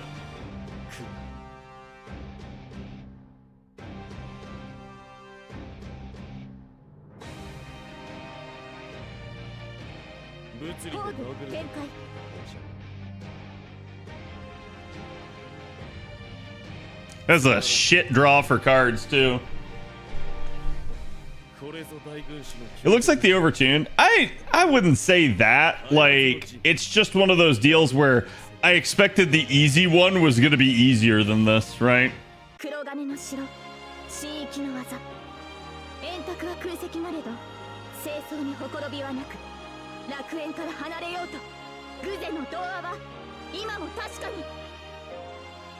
There you go. So she popped the bar at least.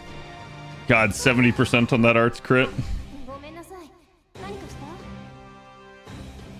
Now what fresh new hell awaits me?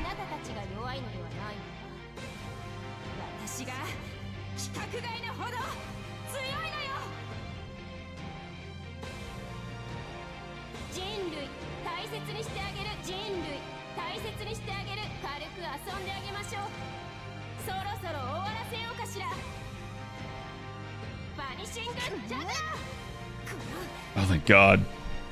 Another turn. I live. Let's go.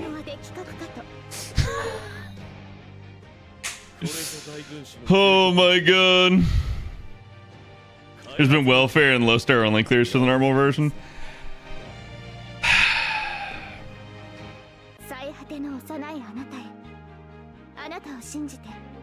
Yeah, I was gonna say, like, as much as I can see that, you also still have to, like, have them pretty min-maxed for something like that to be capable. Like, that would just be rough. Also, wait. Yeah, I mean, maybe. Still, though. At least she's getting hard chunked here.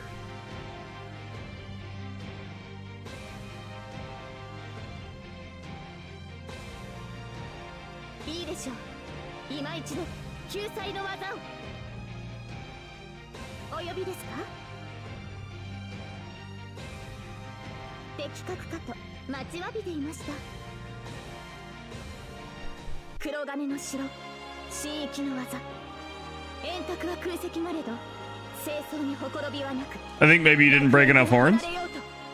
It is what it is. Chad, I don't have all NP5s in my JP account, right? Like, I have a lot of, like, NP1s and stuff. And don't get me wrong, I probably could have tuned this better. Part of this is, like, I just kind of wanted to go in because it was taking so long planning it.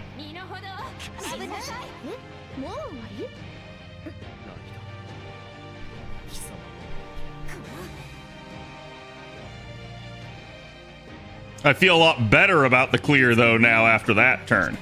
This team, though, this team's going to be straight ass.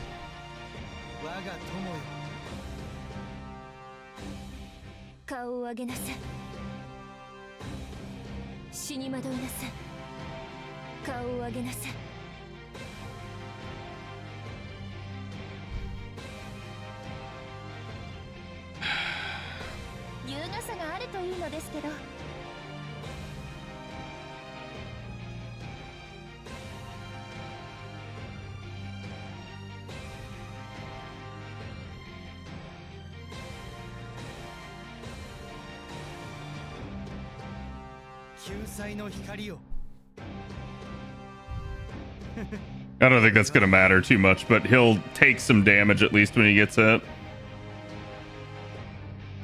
Well, I can drop the second skill.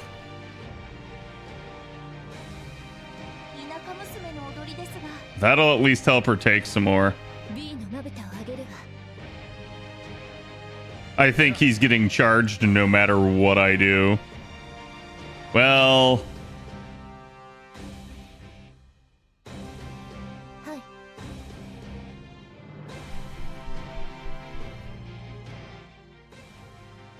in one of my last teams? No, I did not.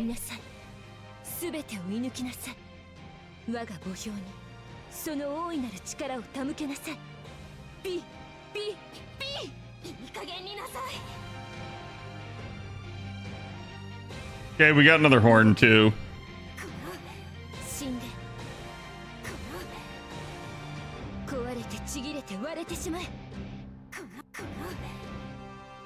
Yeah, this fight takes a long time. I underestimated how long this fight takes.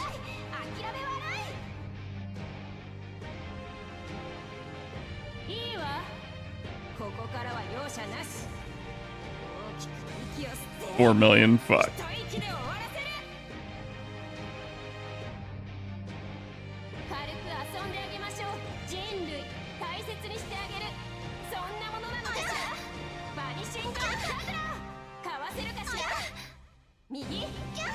Okay, hold on. I don't know about that one there.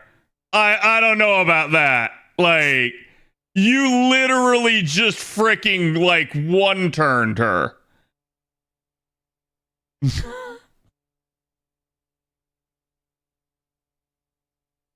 Like, I don't even know that that's, like, that big of a deal if she dies there, but just seeing that unfold, I was like, wait. It felt like you just did way too much there. Oh boy. I assume it's... click the right one.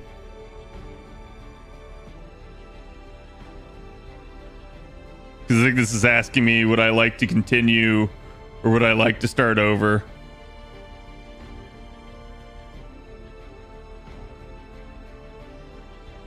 we'll find out.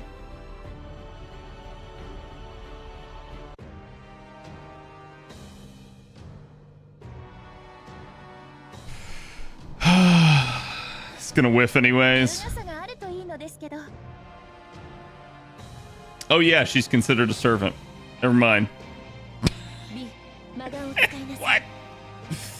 The only problem with that is then I need to basically mix that in.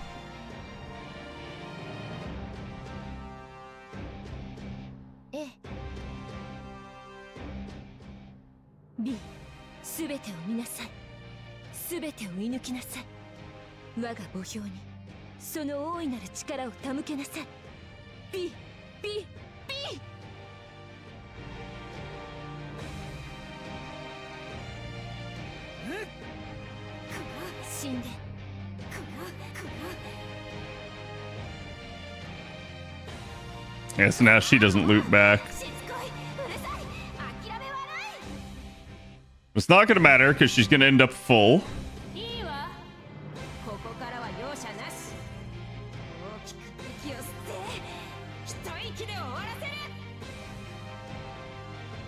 If you click on it, it gives you the stage for the mats. Yeah, I've thought about that before too, JC. That'd be really nice.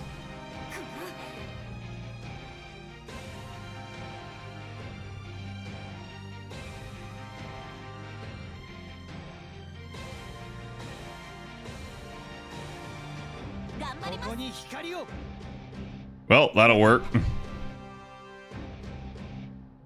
All the buffs, indeed.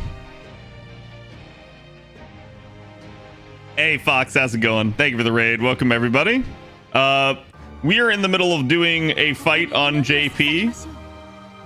I'm not going to say it's spoilers, especially if you guys... Well, hold on. Have y'all done LB7? This may be spoilers.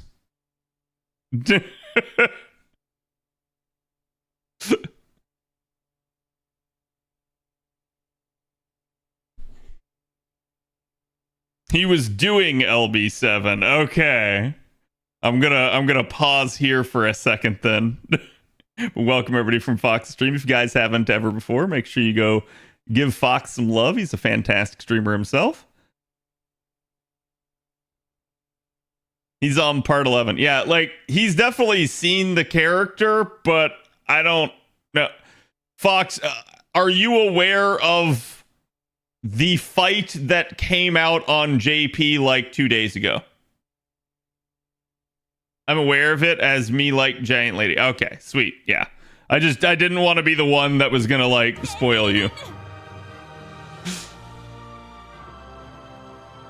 And that's what we are currently going through.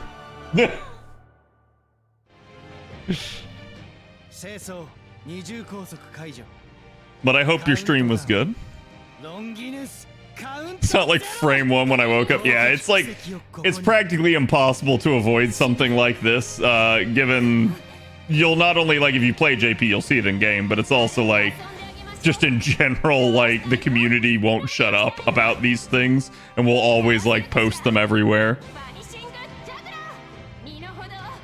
So it is what it is. Plus the absolute cinema meme. Okay. So this is gonna be interesting. This is the last turn for them. Somebody should live here. Surely she won't kill me. Surely she won't kill everyone.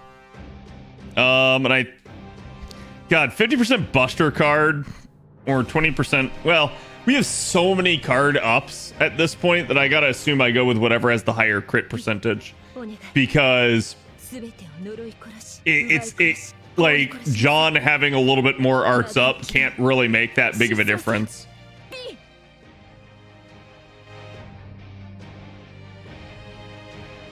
Okay, we got another horn.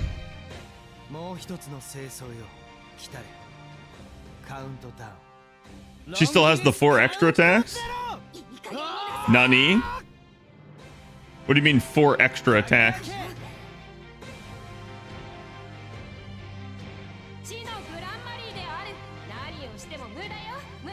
that defense down. I think that's... What the actual fuck? マスター撤退を。おやすみなさい B What was that? あとはすいません She can random NP? What?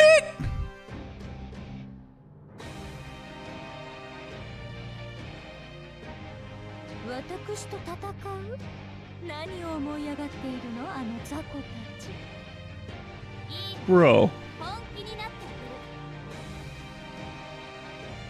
好きありあり Alright, hold on. I gotta look at Phantasm Moon here for a second and strategize. Now I'm glad I took too much charge.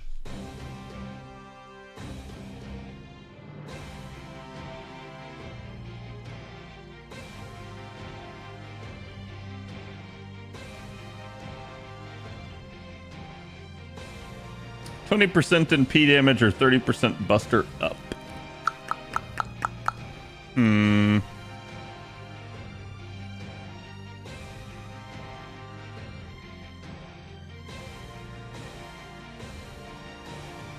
Oh crap. That's an Arc Brave chain there too.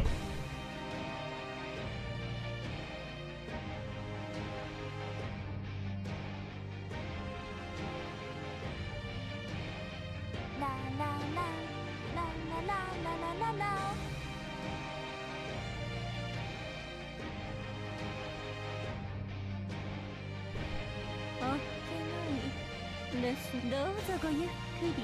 This is rough because she's probably gonna kill every single person here. Maybe not if they can live through like turn 1 here. I don't think that's gonna matter, but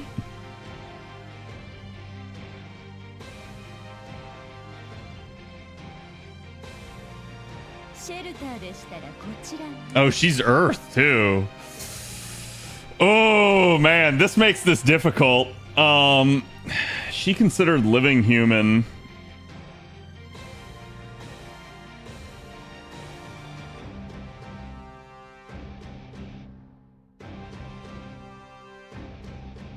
She is not. Oh, sorry. Yeah, she's Sky. I kept seeing the Sky or Earth, and my brain went to, oh, she's Earth. But you're right, she is Sky. Very obviously so. All right. So then, yeah, we'll leave her first in the sequence.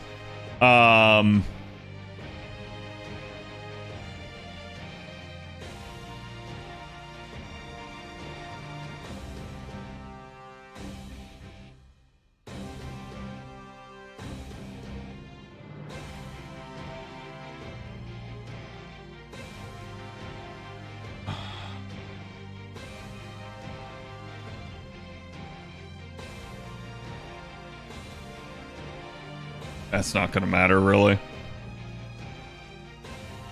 Because neither of them are considered living human.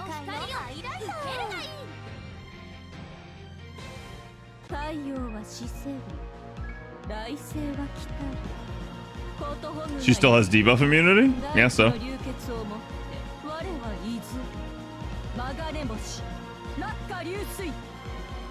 Like, I'm having to hope that they can all tank a wave from her. Because I need to get the Millennium Castle out.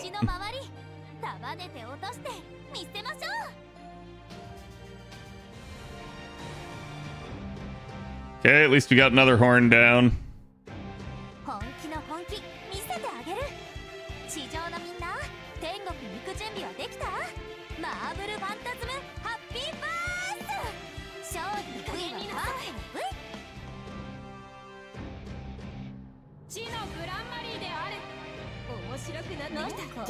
Bro, what is that? Holy shit, woman! I can't even get a second turn!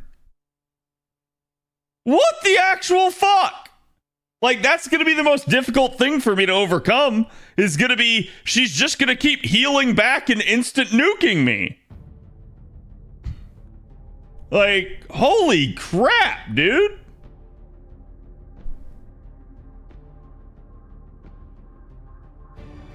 It's like the defense down is bad enough as is, but the fact that she's just womboing like that is just, oh, it's so nuts. I got one more turn at least on that, so I can maybe forestall one of them dying. Maybe. So wait, chat, is she living human? Because the trait does not show it on fandom. Let me double check.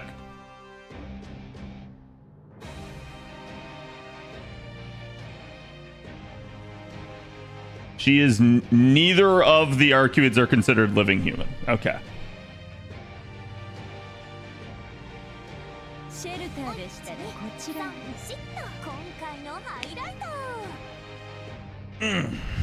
Yeah, I had to double check because someone in chat said it, and I was like, "Wait, is there? Are they?" Because I was like, I literally looked at the wiki and it didn't have it, and then I went like, "Well, hold on, maybe it's just not detailed." And I went to double check who's listed in the category, and she's not one of them.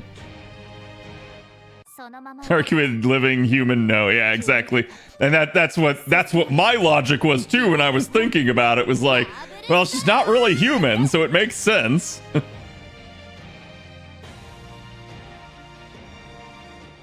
Because I thought they were. Yeah. I guess Tsukihime spoilers potentially, right?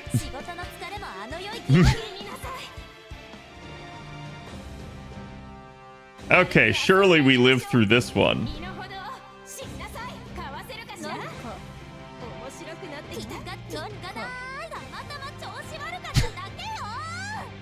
And out of all of them, she's the one that lived.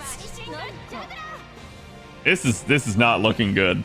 I'm sorry, chat. This is not looking good at all. Like it keeps teetering back and forth as to like whether or not I can do it.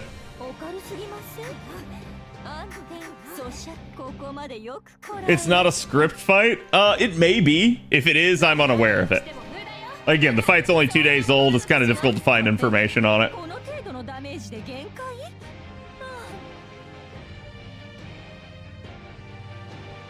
Of course, because she was on the right. Well, she's also 1 times, right? As opposed to the others taking 2 times. Yeah, this comp ain't doing shit. I will be lucky if this amounts to literally anything.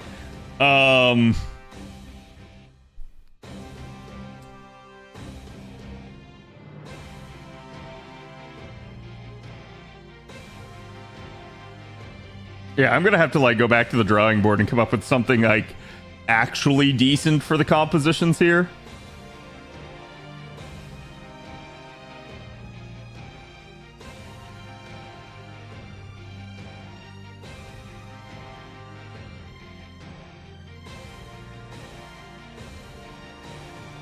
So I can grant 1 ally evasion. That is fine anyways.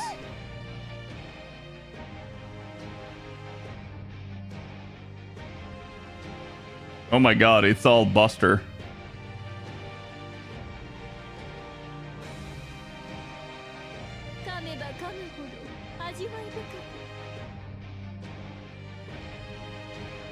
Do I want to lock those cards in? I kind of want to lock those cards. The problem is she's gonna kill us all. Like, this is the issue I keep facing.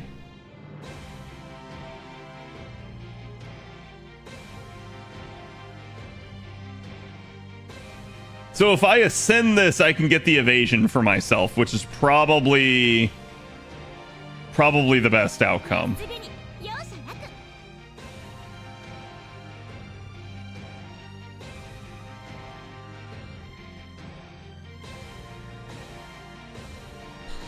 And I can go party.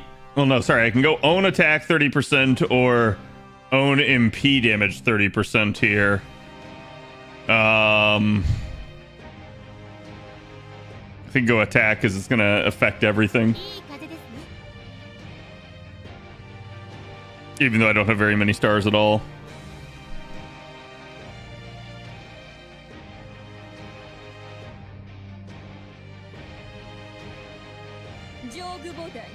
And I think unfortunately, for better or worse, I have to use this, which sucks because this is a party-wide dodge. I mean, I guess I could try to invuln, but with the way this is panning out, I have one more team left, and I feel like I really want to save that invuln for Seal. I really want to save that invuln for Seal. Because this is going to be really, really spicy otherwise.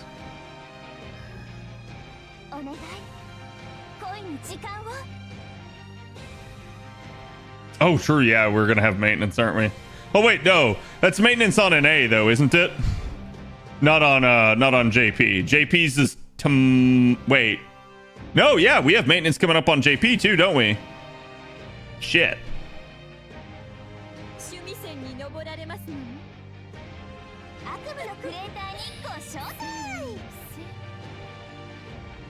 Fuck it. Full send. Oh, no. Damn it, I'm targeting the wrong one. I hope she fully kills it, but I don't think she will.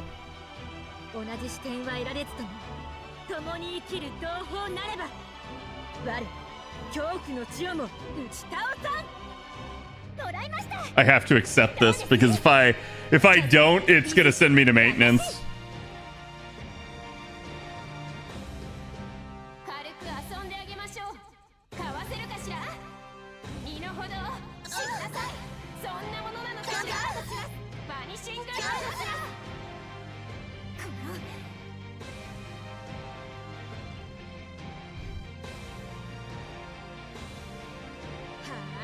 Okay, now I do that, and I protect myself.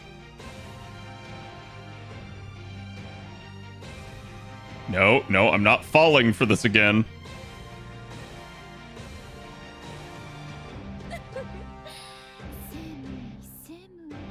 I could drain her with BB is the issue, so, like...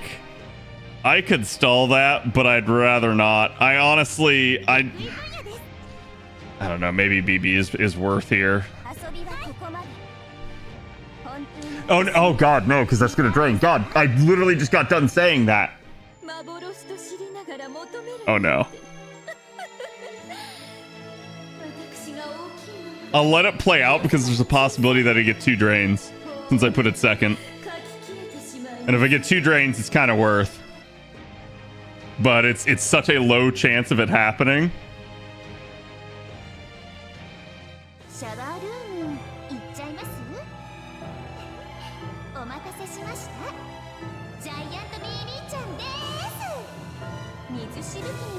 I think it missed. Yeah, we only got 1 drain. Fuck, I totally misplayed that.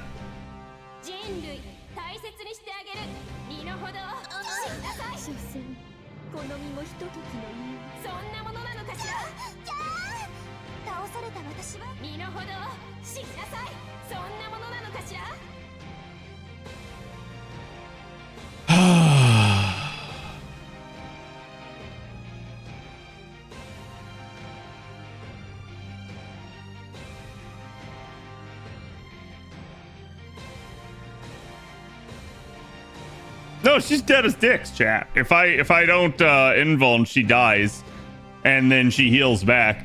So the question is, do I use it now to prevent a heal, or do I risk losing it?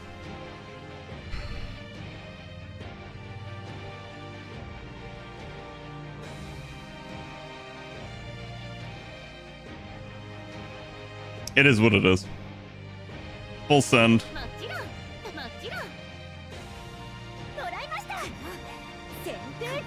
There won't be a next turn. I mean, like in theory there will be, right? But like, this is the 3rd turn. Oh, fuck right the hell off. That you actual bitch.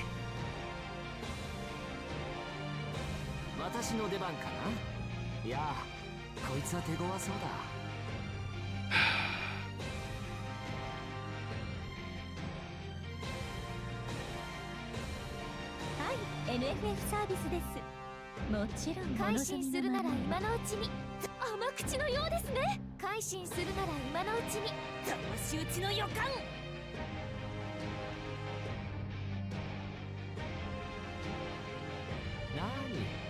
何事もやればできるさ。え、そのように。失礼、こちらの話です。 So I got the 30% here, and I can protect everybody, but then I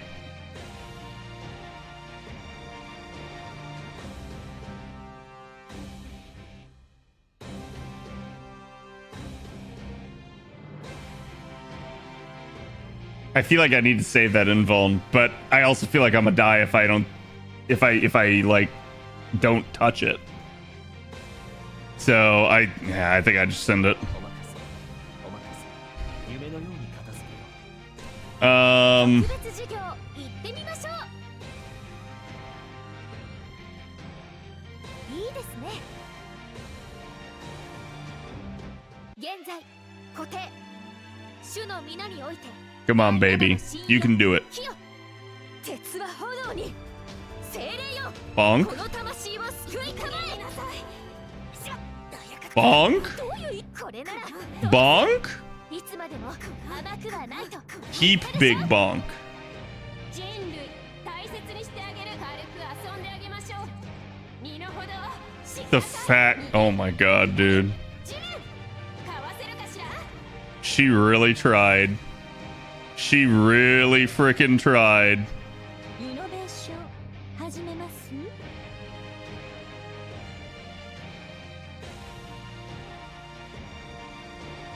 No fucks given. YOLO swag 420. Blaze it. すべきことはただ特別時わかりやすく覚え Send it home.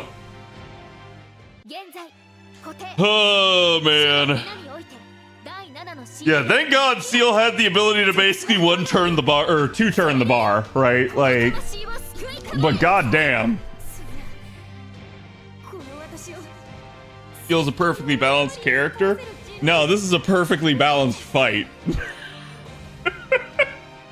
Yeah, I mean, and the hilarious part is Seal would have probably still stayed up over everyone else. So I'll actually have to like when maintenance ends, I'll have to redo that turn, but it'll just be sending it again. So that won't be bad. So we beat the easy version of the fight. We didn't beat the medium version. We didn't beat the high rank version. We beat the easy version. So I think I got to go back to the drawing board because that was stressful. That did not need to be that like razor thin. So we definitely got to do a little bit better there. But all right, chat, that's gonna be it for me. Both servers are down for maintenance. I will see you guys on the other side of that. And then let me see who all is on. Also, Ice, thank you for the sub. Appreciate it. Sneaking in right at the end. Oh,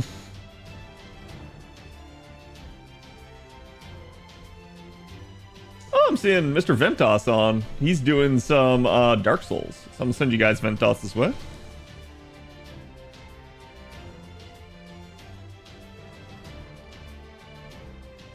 And again, I will see you guys tomorrow. Sorry we didn't get to like do any like Monster Hunter or anything, but it appears this fight's gonna occupy some of my time for the time being. So anyways, thank you all for being here. We did get the Karna video out yesterday. I believe we will have another one out for you guys tomorrow. I'm not sure. There may be like a gap. It just depends sometime this week because we're trying to figure out what we want to do content wise. But anyways, appreciate all you guys' support. Make sure you go check out the main YouTube channel and the second YouTube channel, and also again join our Discord. We're always happy to have you, and you know, of course, here on Twitch as well. So if you guys want to give me a follow on this side, definitely helps out. I will see you guys for the next one. Go give Mr. Ventos my love, and have a good evening.